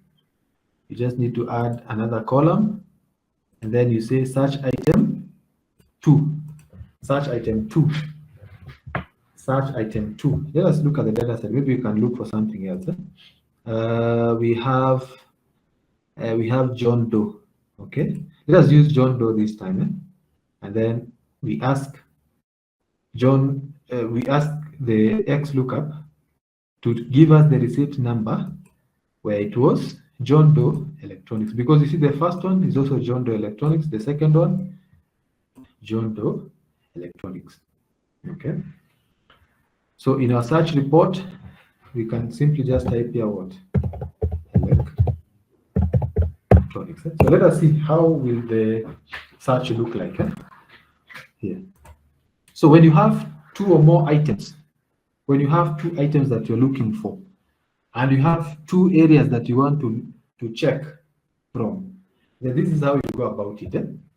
You see here, the lookup value is A3, but you have to look for the name and you have to look for the item. I mean, there are 2 items that you are looking for, the lookup values. So what you do, if there are 2 items, you add the alpha. You add the alphasand, or what we call the and then you match it or you combine it with B3. So A3 and B3. You're looking for A3 and B3. And then the last item is here. So we are looking in column BB in dataset 1. And also we want to look for, because John, we are going to look for it in column B. What about electronics? We are going to look at it, which column? We need to add that. We're going to look for it in column C. Okay? And I think that is it. Then you tap on enter. 172. So here, if we change to John Doe, it will give us 134. So basically, if it is two items that you're looking for, you combine them using the and even for the data sets or the columns, you combine them using the and here. So A3 and B3, BB and CC, but the return column is just one. You just want to return items from one column. If you want to return from multiple columns, you select those multiple columns. Okay, there's something called spill. Spill will be activated. Let me show you what spill is. So the return array, if you want many columns to be returned as the result, you go to dataset. So maybe you want amount and receipt. So you select amount and receipt like this, okay? And then you tap enter. So it will have the spill, it will spill, okay? In the newer version of Excel, you can have spill. So this will be the amount. You can also actually put the word amount, result amount, and then this one result, receipt number, like that. Okay. So you can have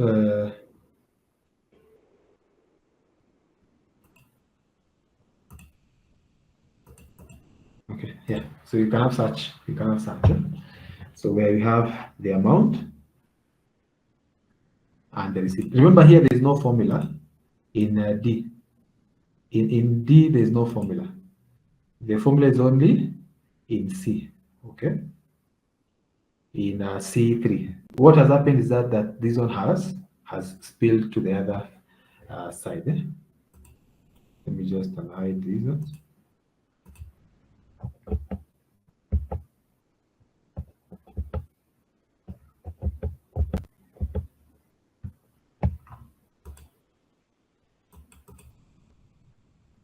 Okay, so that one has spilled. Eh?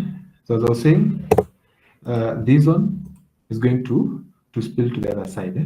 And it is when the X lookup, you have not chosen a specific column as the return. You've chosen multiple columns. Eh? So the spill will be affected. But if you now take this version, this file of 2021, and you put it maybe in Excel 2016 or 2019, sometimes it will not tell you, it will not show you the information. Sometimes it can tell you spill. Okay, it will add the word spill there. Good, so I think that is okay. I think I can maybe, I don't know if there's something else. I think we've looked at the multiple items. I think that is okay. Okay, so we've looked at the multiple items. Sorry, I think this machine of mine is.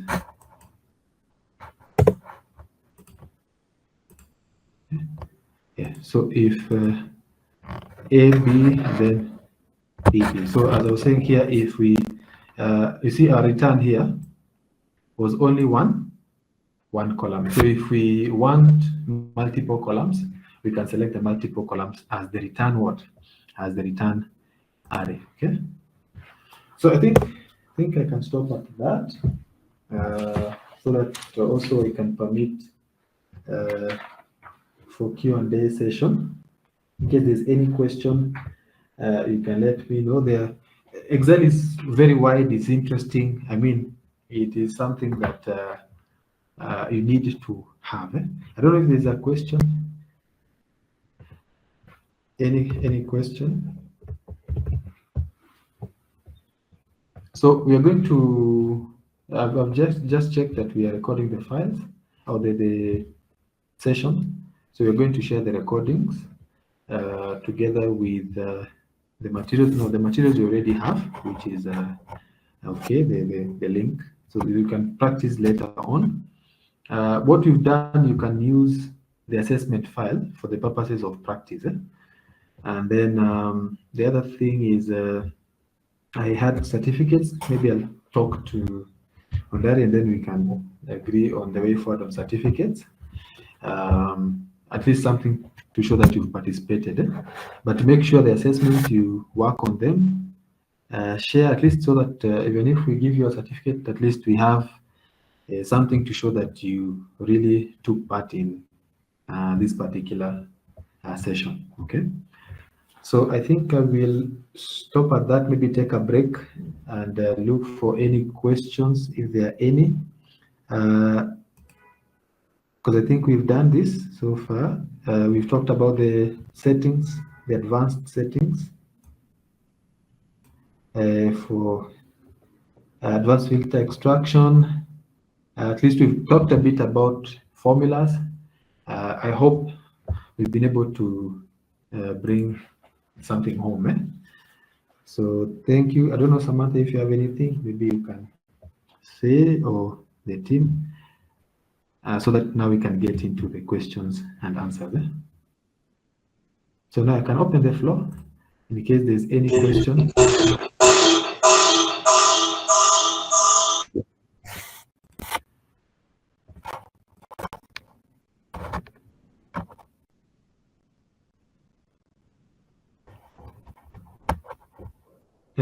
So let me read a few questions here.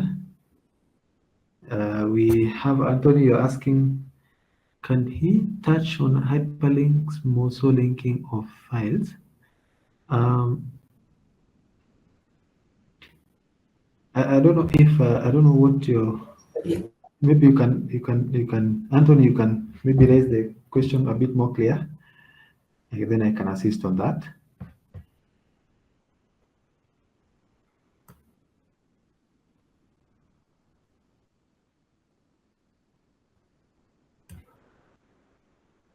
Okay, there is something from Joseph. Unique items. Can the last part of records be repeated? Okay. Yes, I think we can also repeat the last part of the records. The good thing, we are recording the session, so we'll have it as a recording. I think then I can be able to assist you on the side just to take you through in case you might want, so that I show you what the unique are. But remember, I said the unique values that we're extracting are simply the representative values. The representative values. Okay, I don't know if there's another question.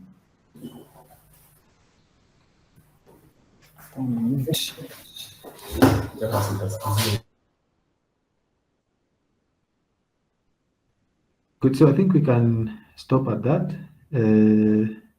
On that, I don't know if you have anything before we give our final remarks and maybe the next course of action.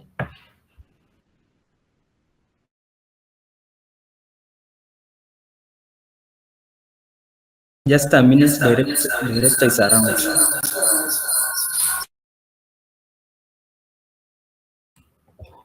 Okay. So I think maybe as we wait for the Q&A for the last remarks, on my side, I would want to thank you for gracing the event.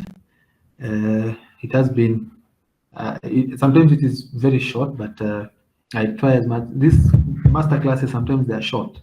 So we try as much as possible to cover some of the key areas. Excel is so wide, There are so many things that you can be able to get from Excel. Normally, we have full Excel programs from the intermediate to advanced to the expert level, which is VBA Excel. So you can be able to explore these programs and see which one can be able to assist you. Okay, so you can visit our website, see what you can be able to benefit from that. But I just want to thank you so much for gracing the event. No problem, Joseph, it's okay. So we can, if you go to the website and you'd want to, get in touch, I think we're going to make sure we provide the certificates. Just make sure you attempt the assessments and share to projects at Doc and Data, then we'll be able to. So as you're sharing the assessments, also share your request for a participation certificate. The certificate can really help you, even when you're searching for jobs or for career growth. You can be able to do that. Once you do that, we'll be able to assist you accordingly. Okay. So projects at Doc and Data. .co.ke. So share your request there for certificates, and then we'll be able to assist you accordingly. Okay.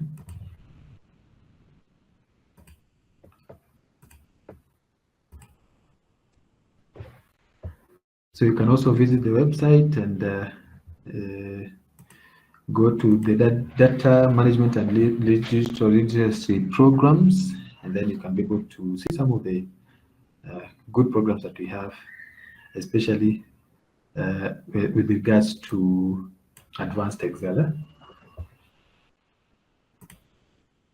So as we wait for Ondari, so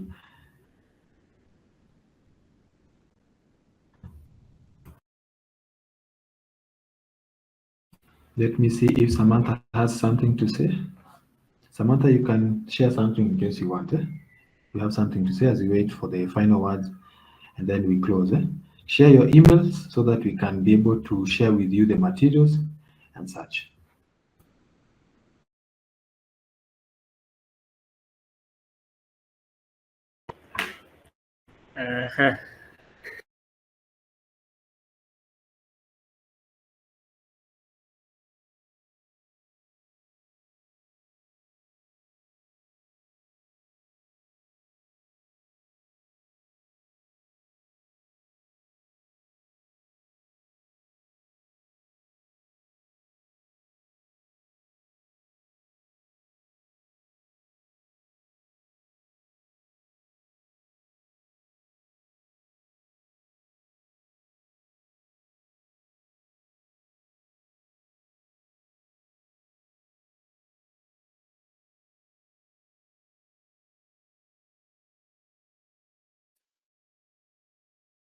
Hello? Azana? Okay, thank you everyone who joined our meeting today. I hope the session was insightful.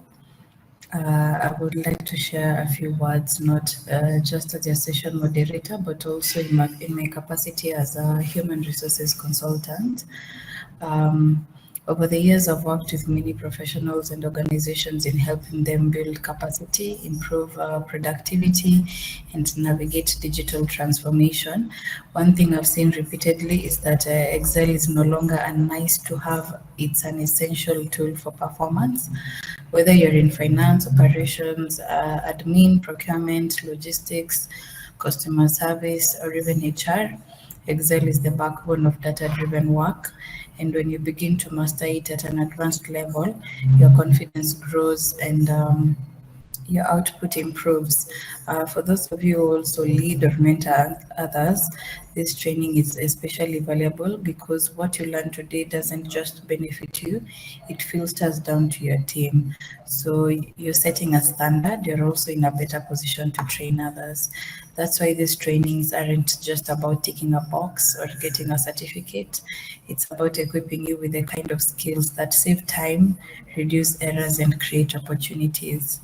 In case you'd like to go deeper beyond today's masterclass, we also offer both intermediate and advanced Excel trainings for individuals who want to build their personal skill set, and for teams or groups with like a more structured and organization-wide approach to Excel development. These classes are available for both online and in person, and we provide flexible schedules, especially for working professionals. If you're interested in taking that next step, either for yourself or for your team, feel free to reach out, or after the sessions, we'll be happy to get our help number is pinned on the chat. I'll put it down below. If you're interested in these classes, in these trainings, or in learning more about what you do, feel free to reach out. Thank you so much for being a part of this session, for being active and being engaged. Thank you. That's it from my side. Oh, thank you so much. Actually, something else, by the way, we normally have webinars every quarter of the year. So you can check them out. Some are free, they're not paid up. You can get into those webinars and always keep yourself up to date with the current trends and technologies. So thank you. Thank you for that. I'm seeing people have left. So you have all the details. Samantha is a professional in the HR field, part of our consultants. So in case you have any questions regarding career growth, what you need to do, how you need to go about it, she's the right person to reach out, and she can be able to advise you accordingly. So thank you so much for gracing the webinar. We will share the links. Now I don't have the email, but now I think those who are going to reach out to projects at Doc and Data are the ones that we're going to share the materials with, and any request that you may have. So thank you so much. I'm told Sipiondari, I don't know if he's still available, but I think we'll be able to reach out for more information regarding the certificates, especially those who have participated. So thank you so much, and have a great evening. General, Yes. before you just exit, Dr. Ndari has just come in. Oh, okay. Let me make we are closing, and we really need to say a word. Okay. Give him a minute. He's coming back to him. Okay, no problem. Thank you, sir.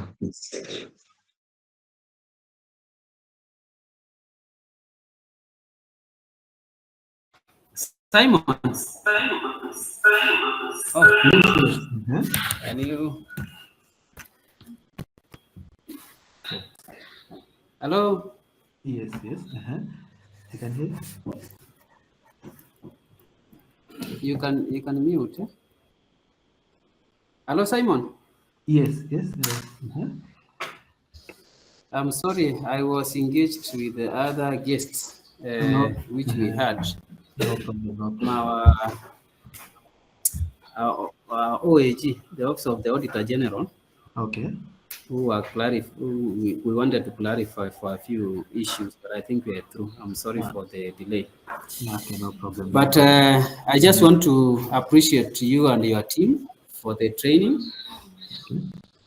And given that you have taken time since 11 up to now, I want to sincerely appreciate so much for supporting us and supporting our young professionals in this field. I believe this is an eye-opener, and it will be an inception for the many trainings that will come in future from here or even from other platforms. So I believe they've been able to benefit from the training. I want to believe so. And going forward, we can look for opportunities where we can identify areas where we have a need. Then we can invite you to carry out such trainings, not only to our industrial attachment, but also to other county staff. Because as you can see, it was not only the students on industrial attachment who were logged in, but we also had other county staff from various departments who are logged in. I want to believe whatever areas they were not able, they may want to seek further clarification and other trainings, which you can gladly be able to do that. So from our end is just to appreciate you. Thank you so much for taking your time, and we believe we'll be having regular interactions even in the future. Thank you so much, and have the very best of your day.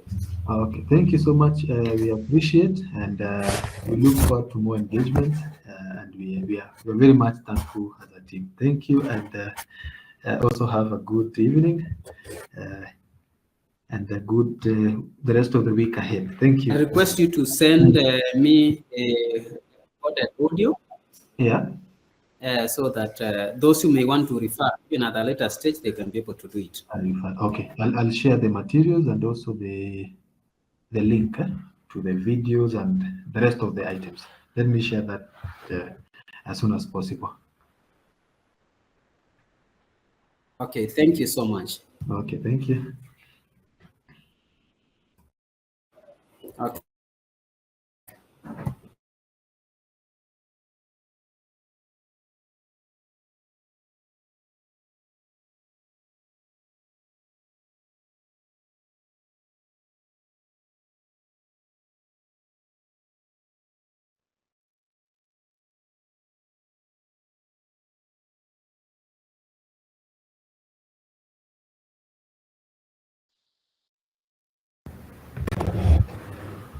So I hope we are settling in. I hope we are settling in. So maybe we can give each other like 10 minutes. We resume 10 minutes as we resume.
Simon, I think we can proceed.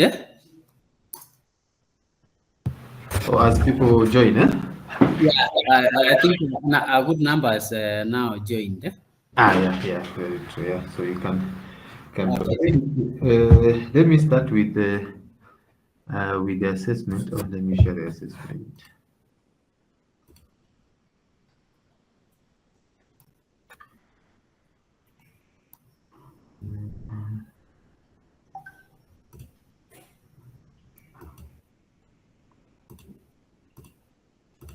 So I've shared that template, but you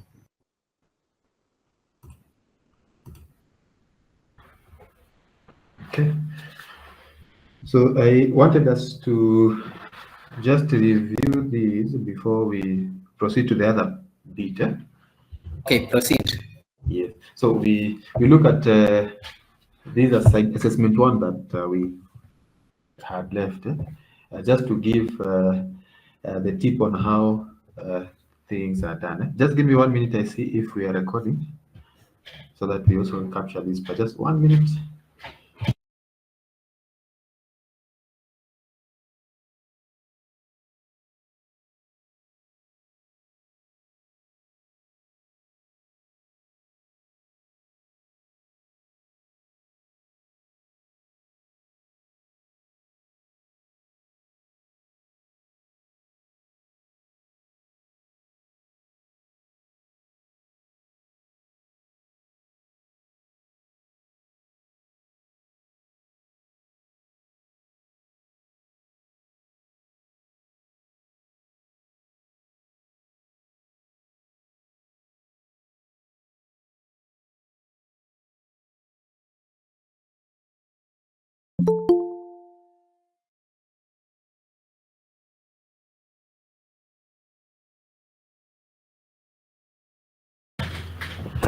Okay, so we are recording the session so that at least we can have these for future use. So before the break, we had talked about mixed cell referencing and the use of data tables, and we have now started moving into the application part of it. Maybe I can start with practice one very fast. With regards to mixed cell referencing or using the autofill. So if we were to do the product of the numbers here, we'll just say equals this one multiplied by this. And of course, A, we put $sign. It is the items column wise. And then 3, we put the $sign there because B3 represents the item on the row. And then that's it. Enter. Then we select the answer together with the other areas that we want the information to be displayed. Then home tab, editing group here. Then we say down, and then we say right, like that. So that is the use of the autofill. Okay, use of the autofill.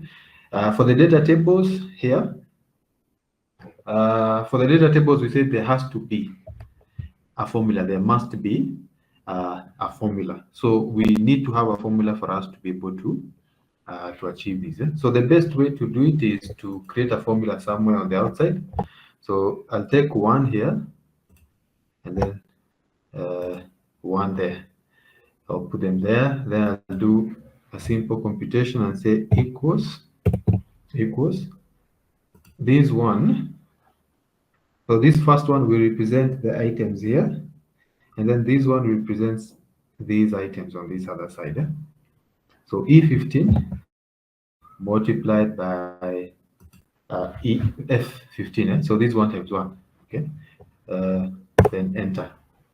Okay. So we have the answer here. But remember, this answer or this particular formula here has been derived from this one and this other one. Okay. So if now I'm to use data tables, I will select the answer together with the expected outcomes. Then I go to data table. Data tables, forecast, data tables are here. Okay, under the what if analysis. So I click on that. So the row input is this one that represents these ones, and then column input, it is this one, E15, that represents items of this side. I hope up to there we are okay. Then you click on OK, and you get your results. So using the data tables and using the autofill. Okay, so that is where we are just having simple information. Now the other bit is practice 2. Let us go to practice 2 here. So in this case, we are to use a formula. So we are supposed to calculate the future value of an amount here. So there's the present value here, and we have the rates, and we have the number of years. Okay, so for us to calculate the future value of something, we need to understand the present value first. What is that present value? Okay, and we have what we call the future value formula in Excel. So because I want to first of all determine the first one before I perform autofill, so I need to do it here. So I'll say equals FV, that is the future value. It is good to type them in caps. FV, open bracket. Okay, and then you can see, I know we have not yet talked about functions, but I'm going to talk about it. For future value, we have 1, 2, 3, 4, 5. We have 5 arguments. 5 arguments: rate, NPER, PMT, PV, and type. So we have we have 5 arguments. Yes, we have 5 arguments. So the first one is rate. So rate in this case, it is the 5%. So this one, so it is C3. I don't know if there's a question. Okay, so FV equals into bracket. So the first item is C3, which is the rate, and then comma. We now shift to NPER. NPR is the number of years, number of periods. Here it is 5, which is referring to cell I1, referring to cell I1, comma, and then we have the PMT, the payments. So when you talk about the time value of money, normally there are 3 ways when you talk about investment. So one, either you invest a lump sum value, which is now we are terming as the PV, payment present value, or sometimes you might be investing partially. We call them annuities. Okay, so if you're investing partial amounts every year, okay, we call them payments or receipts. So in Excel, they're just called PMT, meaning the amounts that you pay or the amounts that you receive from an investment. Okay, so PMT. Now, in our case, we do not have PMT. We do not have payments. In our case, we only have a lump sum value, which is the present value, a huge amount that we've just invested, and then we wait. Okay, so in this case, we are going to skip PMT, and to skip, we leave it blank and we just put another comma, so that now we move to PV. So PV is the present value, is the lump sum amount that we want to invest in, and here it is. The first one that we want is 10,000, which is in cell B, cell B4. Okay, and then comma, and then so this one now applies to how you're investing the money. So if I have 10,000, this 10,000 did I invest it when the year was starting, or do I invest it when the year was ending? Okay, so the beginning of the period or at the end of the period. So if you leave it blank, if you don't put anything there, by default it will always go to at the end of the period. If you have invested at the beginning of the period, again it will take that. So let us assume at the start of that first year or initial year is when now we invested the amount. So let us put 1. Okay, let us put 1, and then we close the bracket. Okay. Now remember, because we want to autofill, we need to absolute a number of columns or rows for this to be autofilled correctly. So let me start with the first one, the first argument, which is C3, which is the rate. So what do we absolute in cell C3? What do we absolute in cell C3? You can type on the comment. At least I see that we are together. What do we absolute in cell C3? We are going to absolute what? Because remember, C3 represents items column wise. Items, is it items column wise? No, items row wise. Items row wise. So we are going to absolute 3. Okay, and then I1, the second variable is the number of years, which is we are referring to I1. What do we do with I1? Do we partially absolute or do we fully absolute?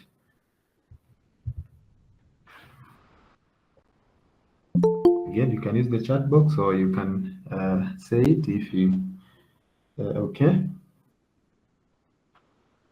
So remember, the number of years will not change completely. So what we do, we are going to absolute the cell in totality. So we are going to fully absolute cell I1 because we do not want it to change completely in all the calculations. Okay, and then B4, cell B4, we need to absolute B because it represents items in column B or items column wise. So we put a $sign there. Okay, and I think that is it. Those are the cells that we have referred to. So we have partially absoluted cell C3 and cell B4, and then fully absoluted cell I1. Okay, and that's it. And then you tap on enter. And then now we want to autofill. So we select the entire area of interest together with the first solution. We go to Home tab. And the editing group, we activate the fill command. And then we can start even with right and then down. Like that. Eh? So we have the answer there. We have our solutions there. So we expect to receive 12,000. By the way, sometimes when you see you having brackets like this, especially in the future value formula, what you need to do, you can just put a negative behind. You can put a minus sign. You can put a minus sign behind the PV.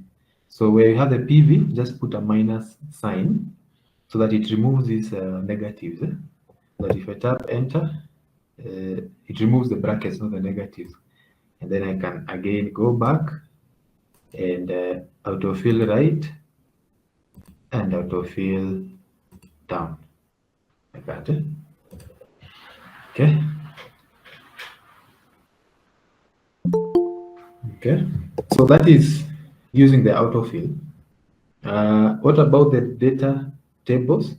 For the data tables, again, the first and the most important requirement is we need to have a formula. And so for our case, where the formula will be strategically located is here in cell B14. B14, so that we can select that formula together with the outcomes. Okay, so we need to do away with whatever is in red. We delete that. Then we do the calculation. We say equals. Already, if we just say equals and proceed, we may not be able to achieve the answer or the solution properly. So first we need to define the changing cells. So here you can put here 5%, and then here we can type 10,000 like that, so that we compute the solution in B14. We compute it using items that are not part of our expected outcomes, and then now we use these that we have put outside as what? As the changing cells to refer to. Okay, so here we say equals FV open bracket. So the rate is 5 there. Okay, comma. Sorry, so not the rate. That is not the rate. That is the time. The rate is 5% here. E12, comma. The number of periods here 5, comma. We do not have the PMT, so we are going to skip it by putting another comma. And then the PV 10,000. So the first one, comma. And then we said we are going to put it at the beginning of the period. So 1, like that. And then we close the bracket. Okay, so we have equals FV, E12, I12, and then F12, and then 1. So those are the arguments. Then we tap on enter. Okay, so it will give us 12,762. 12,762. I know it is taking a different currency, but you can always change that currency type from here. Okay. So now, once you've done your calculation at the corner like this, you now select the answer together with the other desired outcomes. Okay. Then you go to data, then what if analysis, then data table, like that. Then row input. So for the row input, we are going to consider the item representing these percentages or these rates, which is here, the 5%. So we click on it. That is the row input cell. Then for the column input cell, we are looking for the item that represents the item here under the column, which is now the 10,000. Okay. So we refer to that cell, which is cell F12. And that's it. Then you click on OK. Click on OK. Remember, I said if you want to remove the minus sign, what do? In your calculation, where you have the PV, you put a minus like that. Then tap on enter. So the good thing with the data table, they normally automatically update. You see, I don't need to, like for the one in autofill where I need to copy to autofill again. For this, when you change the main item, so the other items are able to change it. Good. So I think that is it with regards to the mixed referencing and the data tables. Okay. The mixed referencing and the data tables. Okay, so let me close this one so that we can go to the other bit. We'll have a Q&A session at the end so that we can be able to see if something was not clear, we look at it afresh again. Okay, so let me close this one I want to now move to something else, which is extraction of data. Extraction of data. Now, if you go to the document, not to the document, but to the drive that I had shared on the link. So you can see we have assessment 1, which we have just completed. We have assessment 2, which we are going to look at. Then we have practice 1. I think we have done practice 1, which was now on mixed referencing and data tables. So now I want us to go to practice file 2. Practice file 2. And this is more of data extraction. More of data extraction. I wanted data extraction to be the last, but let me do it as the second one, and then we wind up with nesting of functions. Nesting of functions. So let us first look at how we can extract data from one worksheet to another worksheet. The techniques of extracting data using the advanced filter command very fast, and then now we move to functions. So download this one, practice file 2, download and have it in your desktop or in your class folder. Let me confirm that this can be downloaded. Yes, so you can be able to download all these. In case you have a problem, let me know. So download practice file 2 so that we can use that one for the next session. So in the meantime, let me open the practice file 2. You see what you expect when you open it. So you're going to have that. You're going to have that. That is a worksheet. So this worksheet contains two. So this workbook contains 2 worksheets. The first worksheet is parameters worksheet, and the second worksheet is dataset 1. Okay, dataset 1. Okay, there are other areas in Excel where we talk about what a dataset is, the specifications of a dataset, how you create datasets. So Excel is very wide.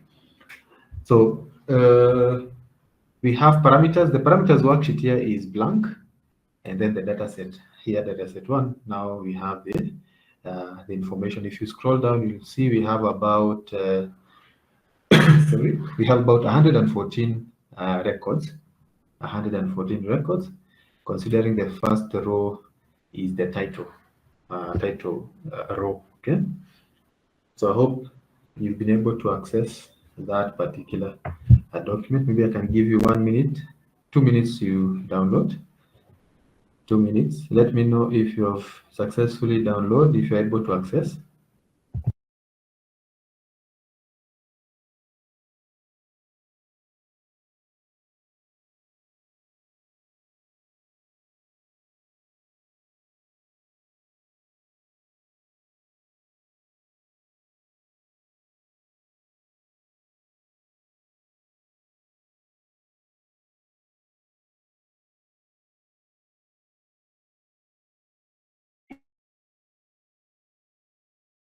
Okay, so I hope you've been able to download.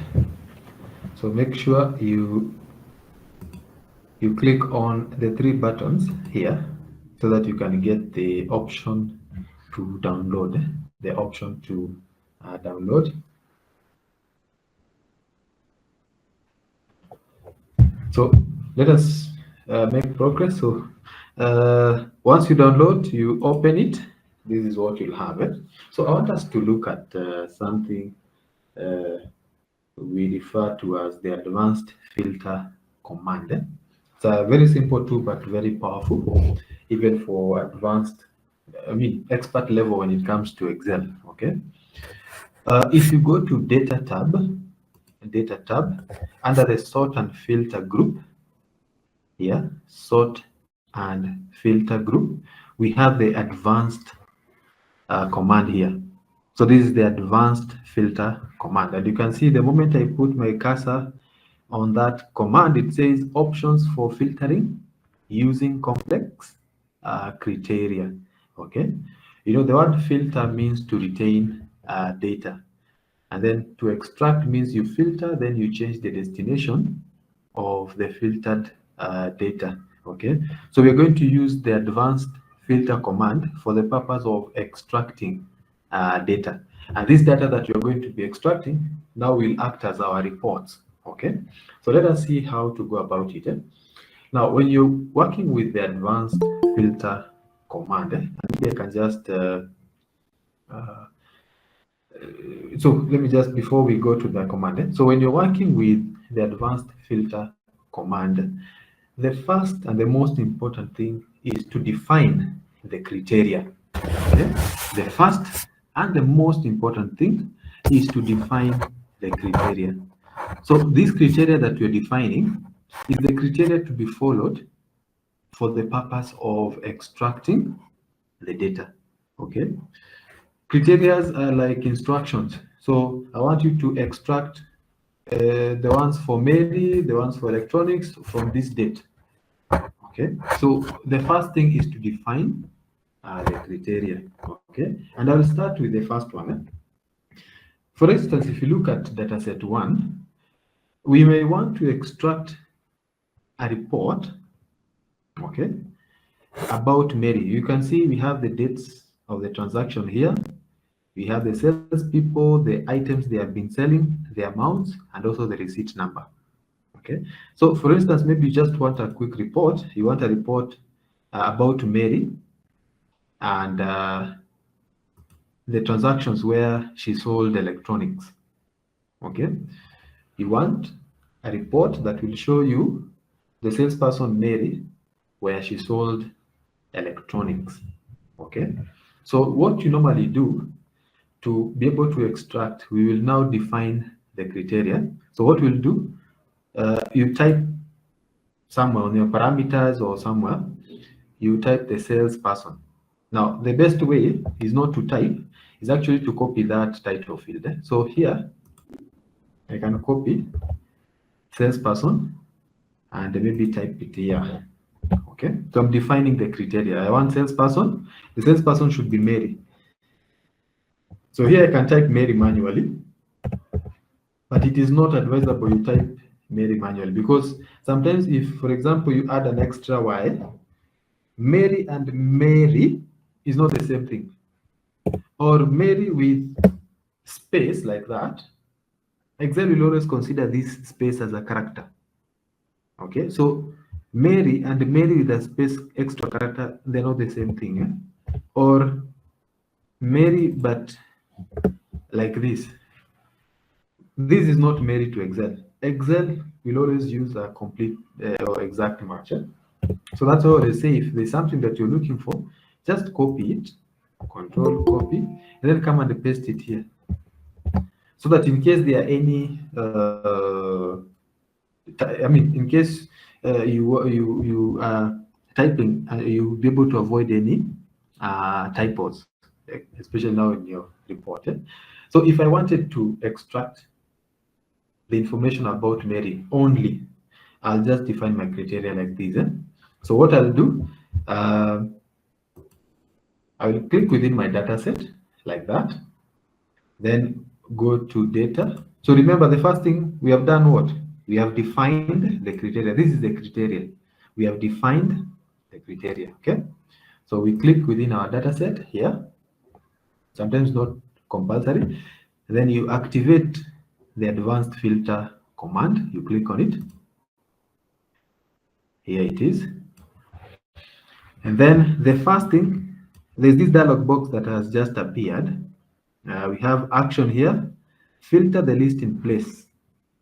Filter the list in place or copy to another location. Filter the list in place, it means your report will replace the original data. Your report will replace the original data, and that is not what we wanted. For us, we want to extract a report from the original data so that the original data can continue to exist the way it is. So the first thing, always change here from filter the list in place to copy to another location. Okay, copy to another location. Sometimes you'll find these other areas are blank, but let us see. So list range. List range, after clicking on copy to another location, the list range is where our data is, where our data set is, where the source of our data is. And you can see automatically it has tried to capture from column A to column E. If you're not sure, you can remove whatever is here, then select afresh from column A up to column E, if you're not sure, okay? So remember, this list range, or where the data is, can be a different workbook or worksheet. But I'm going to show you how to get data from a different workbook. Okay, the technique is just a bit different. So that is where the data is. Then the criteria. So the criteria range is the criteria that we had defined earlier on. Okay, and you can see it is here, G1 to G2. Okay, so I'll select that one like that. And then once we have selected our criteria, we need to identify where do we now want to put our report. Where do we put the report? So copy to. Okay, so copy to, again, it can be a different worksheet, workbook, like that. For our case, we just want to paste to copy that information here. Okay, on the same worksheet. So let us put it from here, so that the report can go to the other side, and then I click on OK. So I've defined the source, I've defined the criteria, and I've defined where I want the data to be placed. Then I click on OK. So you can see, you can be able to see now, these are all the records for Mary, all of them. Whether she sold electronics, sports goods, toys, all the records are here. Okay. So I hope we are together. Now, the other one is where we want only a report where Mary sold electronics. The only thing that you need to do different is to adjust your criteria. Okay, so let me delete this. Let us set up a criteria where we want a report where Mary sold what? Electronics. So the way to go about it, I'll just copy the name item, I put it here, and then take the word electronics and put it here. So that will be my criteria. Okay, so when I'm selecting the criteria range, I will select these 4 items like that. Okay, this is simply saying I want a report where the transactions are reading Mary and electronics. This is and electronics. This is Mary, the salesperson, and item electronics. Okay, so let us see. So if we have already defined our criteria, we go to advanced, copy to another location. Yeah, I always like to be very sure. Select the columns like that. The criteria range, remember we have changed it. So the criteria range will be these 4 items. Okay, and then where do we copy? We remove whatever is also here. We want to copy maybe from down here. Okay, from cell G4 onwards, and then we click on OK. So the only transactions, so there are only 4 transactions, there are only 3 transactions, sorry, where Mary sold electronics, and you can be able to see them here. Okay, we can be able to see them here on our report. So you can quickly create or extract reports. The other one is where you're using OR. So what you've been doing, or what you've done, is AND, where the salesperson, or where the transactions are Mary and the item electronics, and so there's situations where you can use OR. Okay, and by the way, one thing you should notice about advanced filter, once you extract the data, because remember we are extracting the data,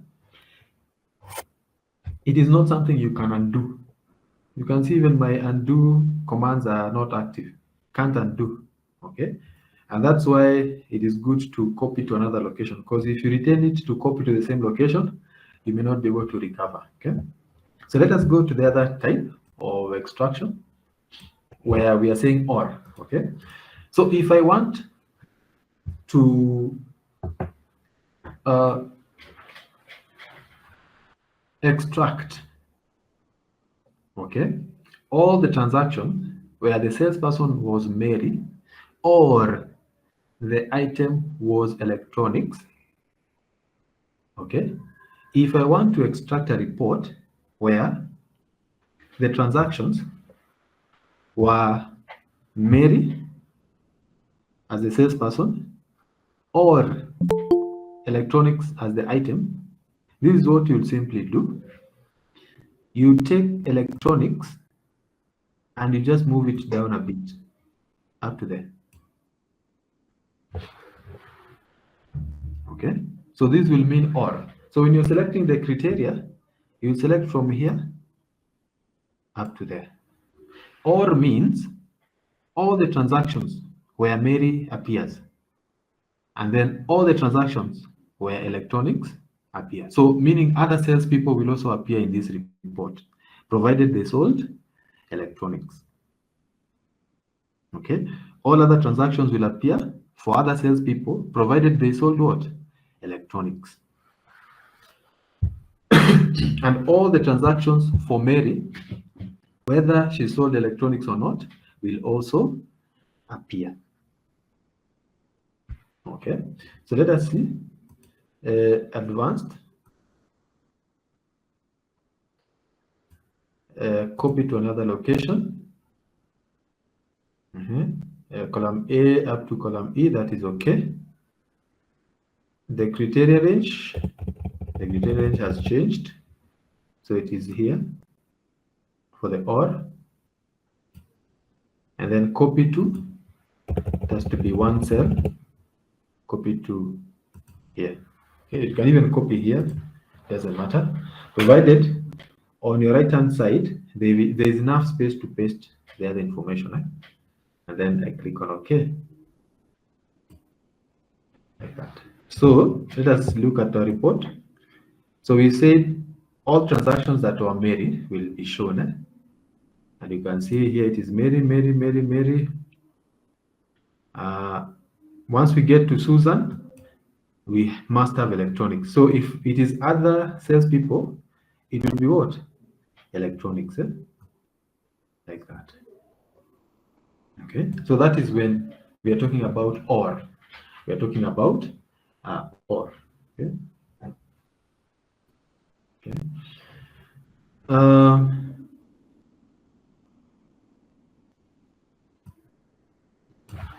Let us make progress. Now, the other maybe criteria that you can formulate is where you use maybe special characters, what we call special characters. Special characters in this case are the logical operators, greater than sign, less than sign. It can be the not sign. This means not, okay? Or it can be wildcard characters such as the asterisk when it comes to extraction. So let me just do a few and then we see. Now, for example, we want to extract all the sales that were done by Judy, okay, that were greater than 1,000 shillings. Yeah.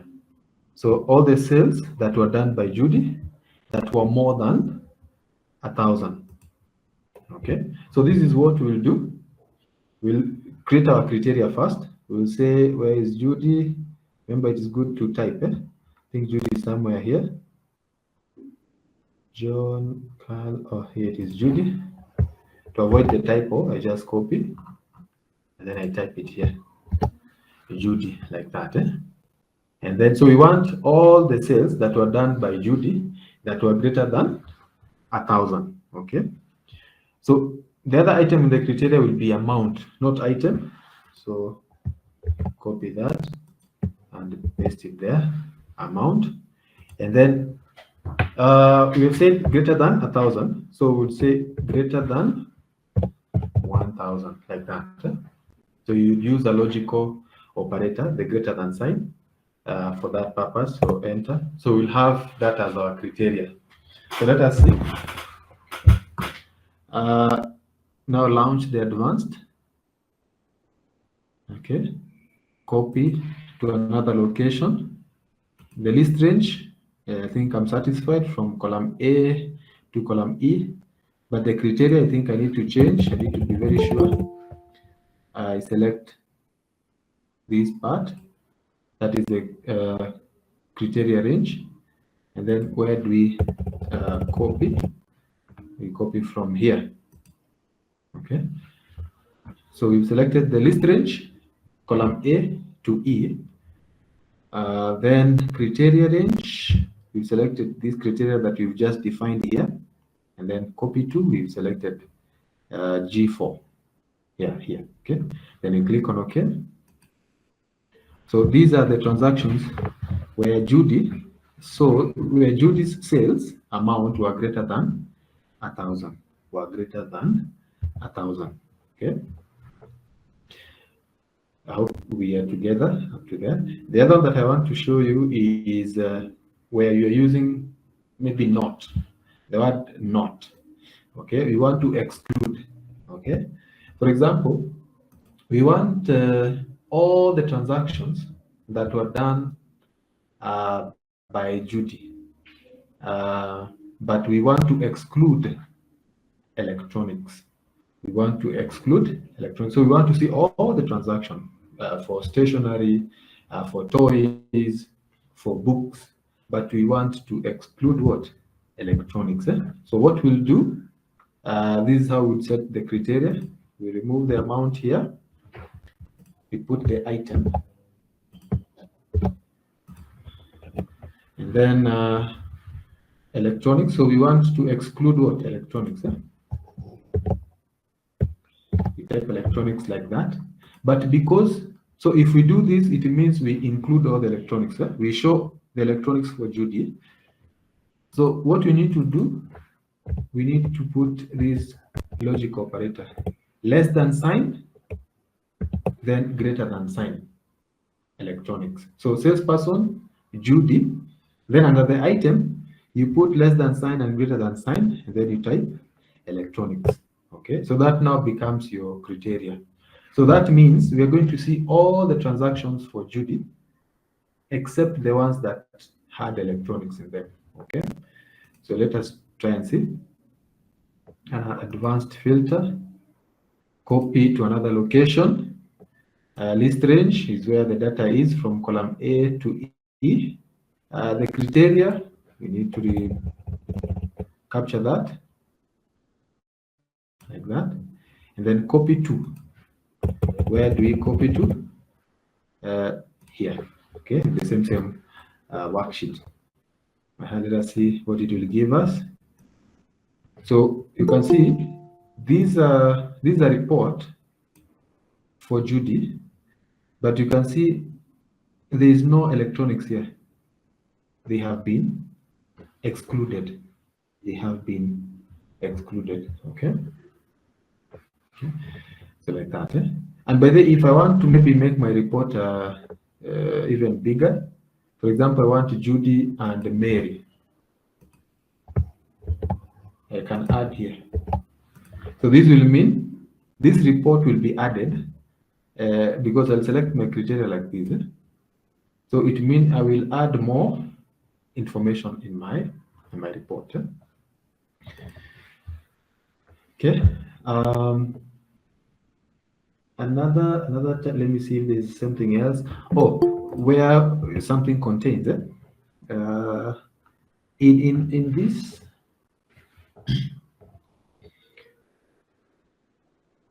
Let me remove this one first. Now, you can see here in items, sorry, we have all the cards, and if you scroll down, you'll find something like cards without the word old. Okay. Let me see if there's. Yes, you see here we have cards, and then here we have old cards. So what if you just want to have a report of cards, regardless of whether they are old or what?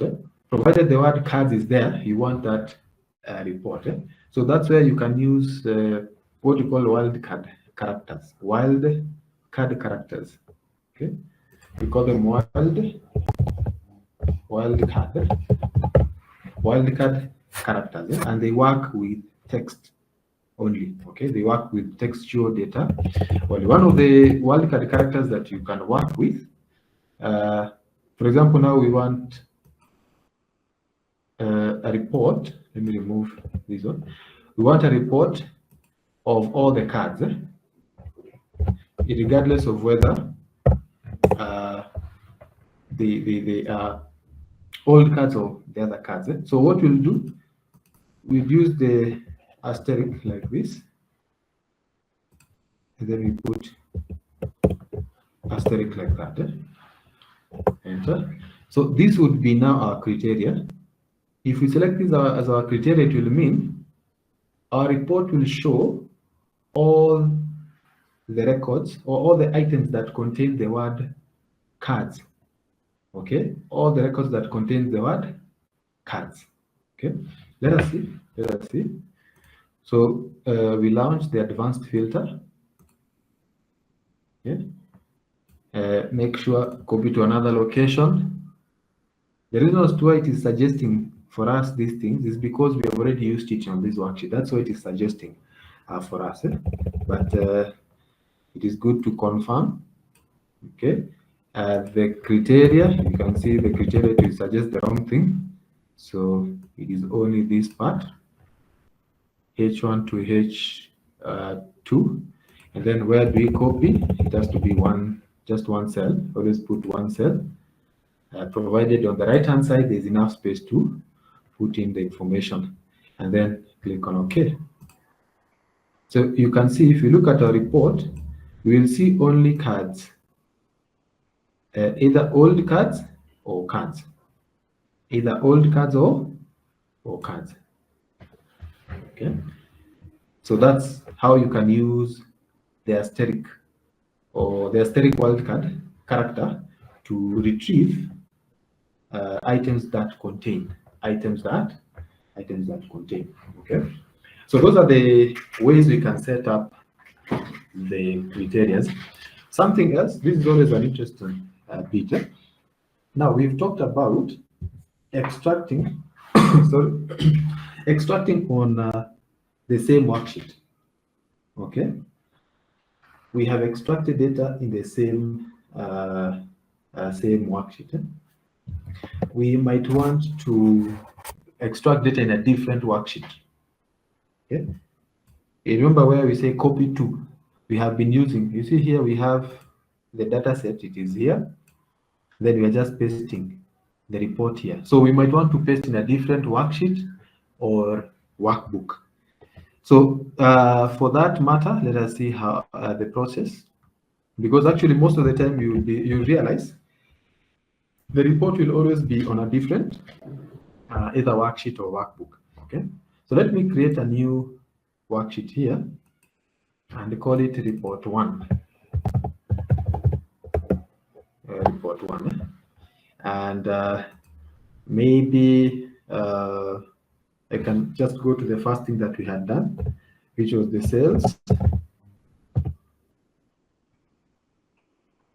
sales person, and then here let me not type again, copy Mary. Okay, copy Mary.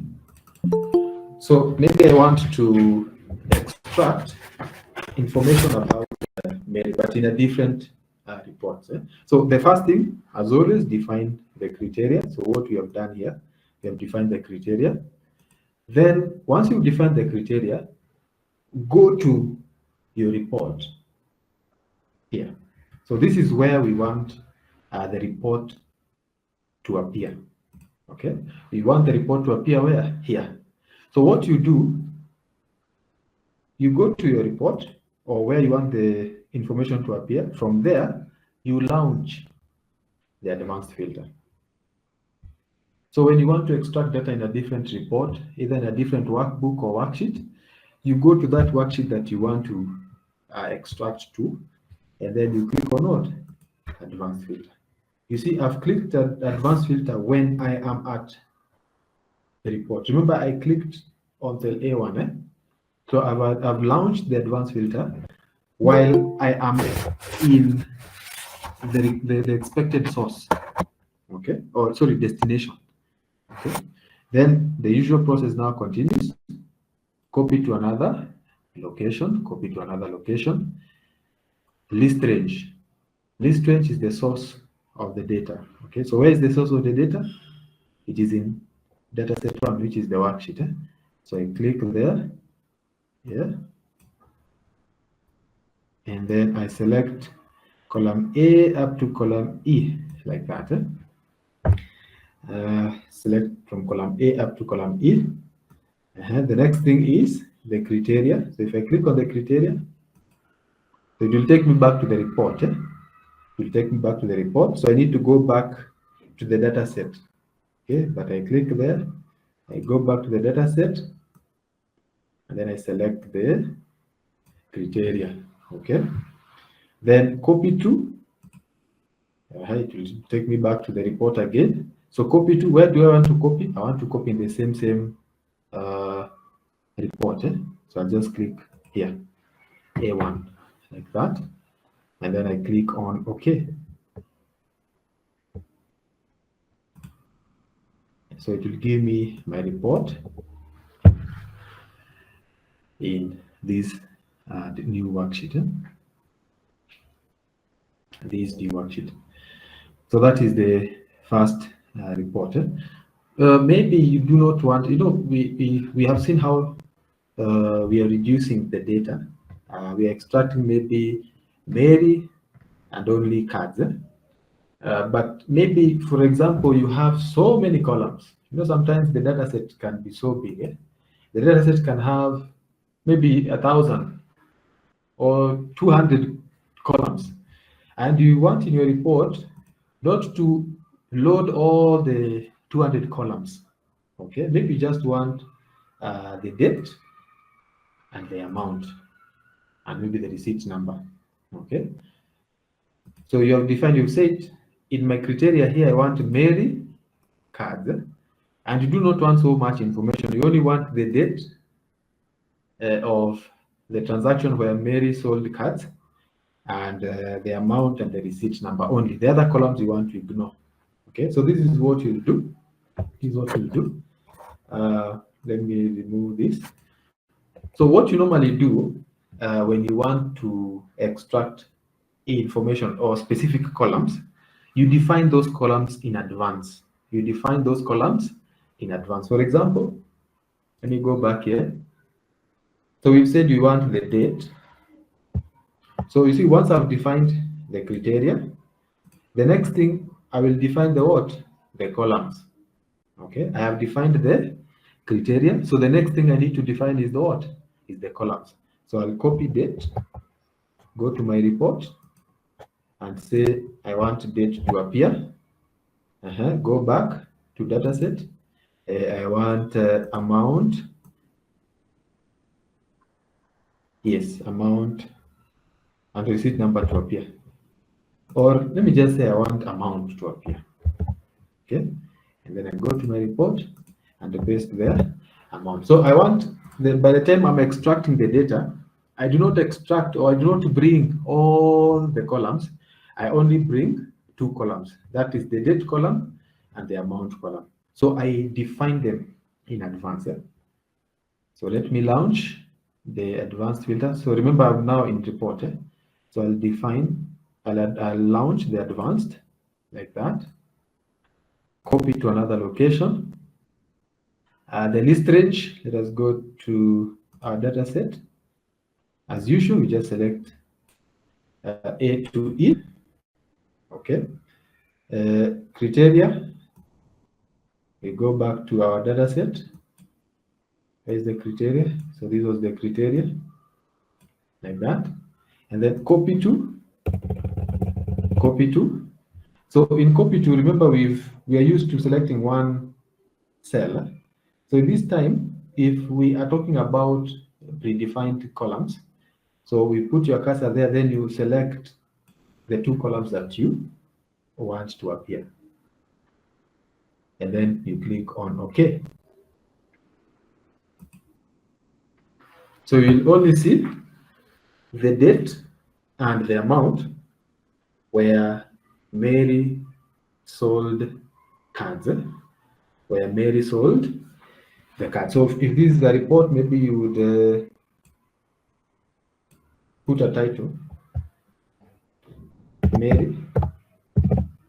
Mary's sales on what? On cards. Okay, so we can only know it was on 21st November, and this was the total amount that maybe if you want to do some other calculation with your report, you can be able to do that. Mary sales on cards, and then you're able to do your calculations. Okay, so that is where we are defining the columns, where we are defining the columns. So this is that is the procedure. You define the columns in advance, then during copy to, you select those columns that you have predefined. Maybe the last one that I will show you on this in this particular tool is where you want to extract unique items. You want to extract unique items. Okay, so let me remove this. You want to extract unique items. Now, if you look at our data set, we have so many salespeople, we have so many items. For example, you might want to know the number of salespeople in your organization. Or maybe somebody has shared a document like this, and they ask you by there, how many salespeople have we had so far since we started our business? So somebody might say, maybe you can filter using the filter menu, but sometimes filter when you go beyond 10,000 records, sometimes it does not work. So Control-Shift-L, maybe you can do this and then you count 1, 2, 3, like that. But I'm saying, if you have more than 10,000 unique characters, they will always disappear and give you an error. Okay, so we would want to extract these unique people. Okay, so how do we go about it? So let me extract it in our report. So this is what we will do. Because it is a unique list, we don't need to define any criteria. So what we'll do, just go to data and then advanced, copy to another location. Okay, let's remove these one. So copy to another location. The list range, it is in dataset 1. So we go to dataset 1, and this time I don't want us to select the entire dataset. I'm only interested in column B. Okay, so column B, I want to extract column B, but when I'm pasting it, I want to paste the unique items in column B. So that means I'm not going to have any criteria defined. Okay, I want everything in column B, but the unique representatives. Okay, so I'm going to skip the criteria and go to copy to. So copy to, of course, it will take us here. I click there. So where I want to extract the unique list. And then the other item that I need to do is to check this box. Unique records only. Unique records only. And then after that, I click on OK. OK. So it will give me the unique list of all the salespeople in this company. And you can see we have John space Doe, there's John Doe, like that. So this means these are different people. Okay, these cannot be the same. If they are the same people, then you need to perform data cleaning. Okay, so That is the one. And by the way, if you want to extract, for example, one of the reasons why advanced filter is used so much. If, for example, I have this data set, let me remove this. If I have this data set, date, census, person, and we have so much information here, maybe you're talking about 500,000 records, 1 million records. If you select everything, Control A, like that, and then you say Control Copy, okay? And then you go and paste in a new report.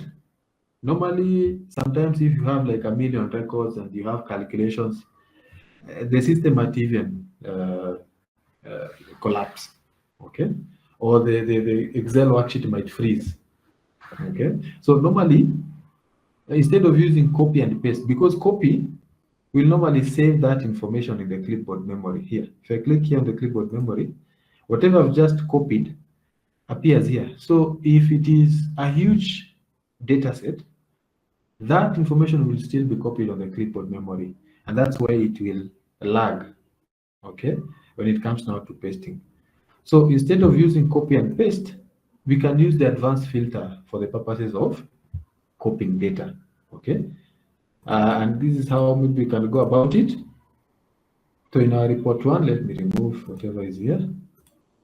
So in our report one, we want to extract all this information and put it in report one. Maybe we want to create a duplicate. So we'll go to data, advanced, copy to another location.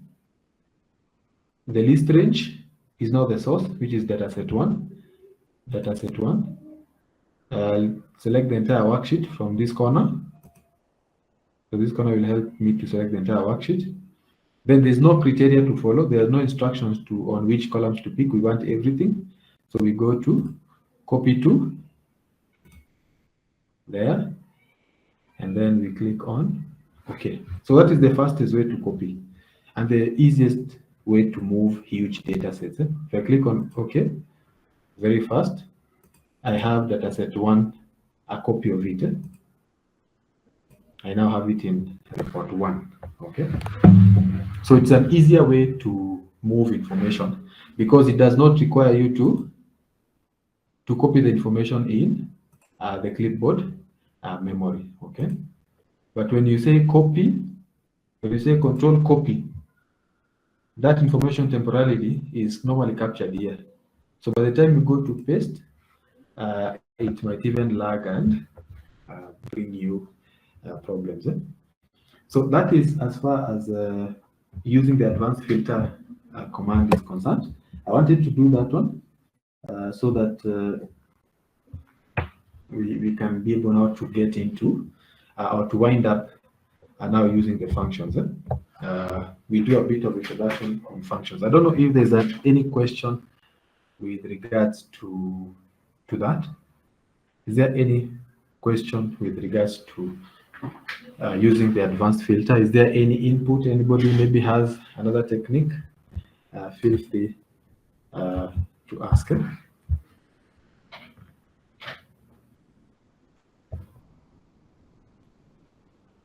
Okay. Good. So the other bit I want us to look at is now the function. So if you have finished with this one, maybe let me give you 3 minutes. 3 minutes, that is up to 15:02. You just look at what we've done. Let me give you 5 minutes. At least you look at what we've done. Then we move to functions. 5 minutes. Look at what we've done quickly, and then now we can move to functions. Okay. So just a 5 minutes break as we look at what we've done, so that we move to the other bit. If you have any question, put it on the chat. We are going to record, and then we are going to have a 30-minute session at the end to just review what we've done and answer any question. Okay, so let us take the 5 minutes break.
Okay, so I think we can proceed. I've seen a number of questions, and I'm going to revert to them so that we can cover all the items of interest for today.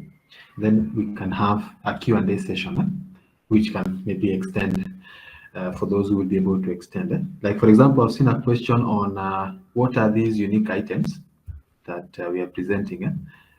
So maybe I'll talk about it. I know there's what we call unique and there's what we call distinct items. Distinct unique items and and non-distinct unique items. Maybe I'll be able to explain that during the Q&A session. Okay, good. So let us now move to the other bit. Let me close this one. So the other file number 3. The other file number 3. Again, you can download this one. You can download it. Practice file 3. I've also shared it on here, practice file 3. So practice file 3 is going to help us at least to understand 1 or 2, 3 things when it comes to using functions. And because functions are so many, I'm going to touch on the function that will help you to retrieve specific data or to search for data. Okay, there are other functions that are used for different purposes. Text functions, we have date functions, we have logical functions, we have lookup functions. So one of the most important functions that is normally used, or one category of function, is the lookup functions. So the lookup functions are key. So I've said because of this session, I'm going to focus on the lookup functions. Okay, lookup. I will touch on logical function and lookup function. Actually, logical functions and lookup functions.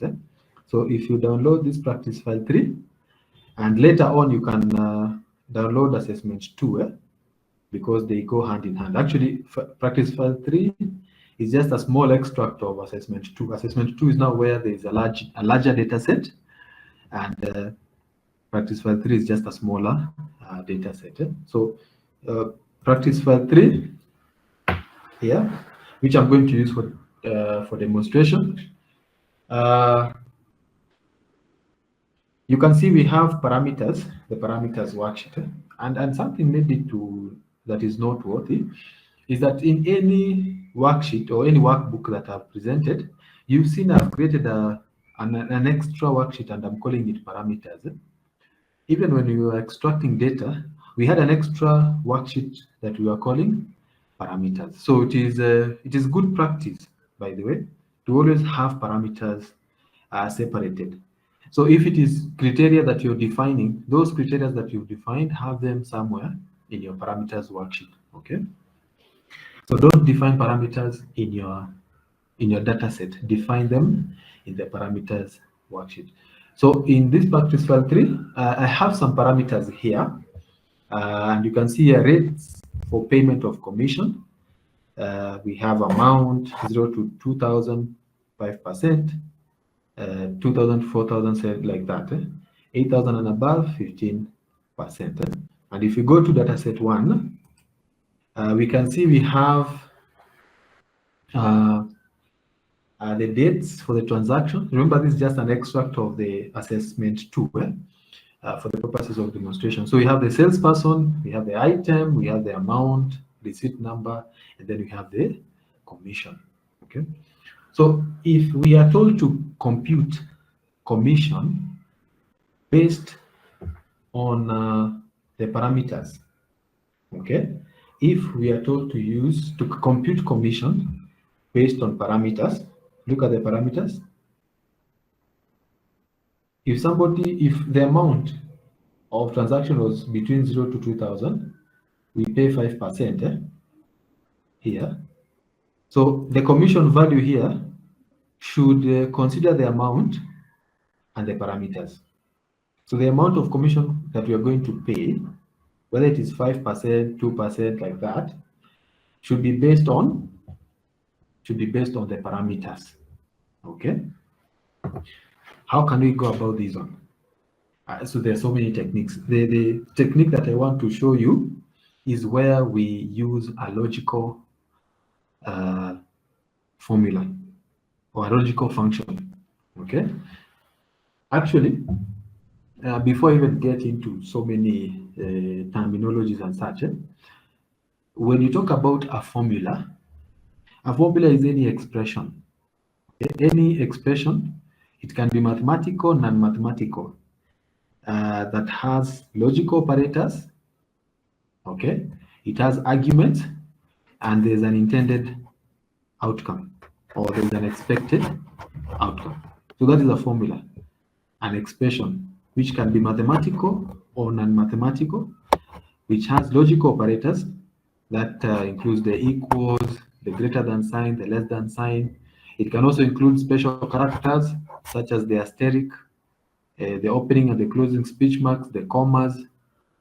So an expression that contains all these special characters, also including the logical operators, and their arguments. There are also arguments there in that expression, and at the end there is a desired outcome. Their intended result that we are supposed to achieve. So in our case here, we are going to use a formula. Okay, we are going to use a formula. Now in this formula, again, because there's a confusion sometimes between a formula and a function is simply a formula. A function is simply a formula, but this formula that we are calling function has a predefined command. For example, if I say equals sum, open bracket, 20, 30, close the bracket, it means I'm going to put together 20 and 30. Okay, let me fix this one. Or we can have a situation like this: equals 20 plus 30. This is the same thing. All these two are formulas. This is a formula, this is a formula. But this is a special formula that we call a function, because it has a predefined command. The predefined command is this part, sum. It can be sum, product, if. There are so many functions. Okay, and then 20 and 30 are the arguments. 20 and 30 are the arguments. Equal sign, logical character or special part of special characters. There is a comma, special character. There's an equal sign even in this formula without any function. Equals 20 plus 30. So we also have logical operators, equals and the plus. These are logical operators. We have 20 and 30, which are the arguments. Okay, we call them arguments. Okay, good. So at least now we have an idea of what functions are and what formulas are. Okay, so in our situation here, where I want to compute commission based on where the amount falls, for example, 3,663 and 75 cents, where does it fall? If we go to the parameters, it falls between what? Here, between 6,000 and 8,000. So the person is supposed to get a commission of 12.5% of the sales or whatever they have sold. Okay. Now we want to automate these so that Excel will check, is this between what and what? Give the commission, because we can't do it manually. So the function that we are going to use is the if function. If function. So the if function, okay, is a logical function. If function is a logical function because there are some tests that we need to run for us to understand the next course of action. Okay, from the word if this is the outcome, then we do this. If this is the outcome, then we. So we are going to use the if function to check the amounts here. If this amount is greater than, then pay. But we only need to do one formula here, then we autofill downwards, because we can't do for each and every. But as we autofill downwards, if it is 766, then the correct amount of commission will be paid. Okay. So let me demonstrate how this can be achieved. Let us start with the first parameter. If, open bracket,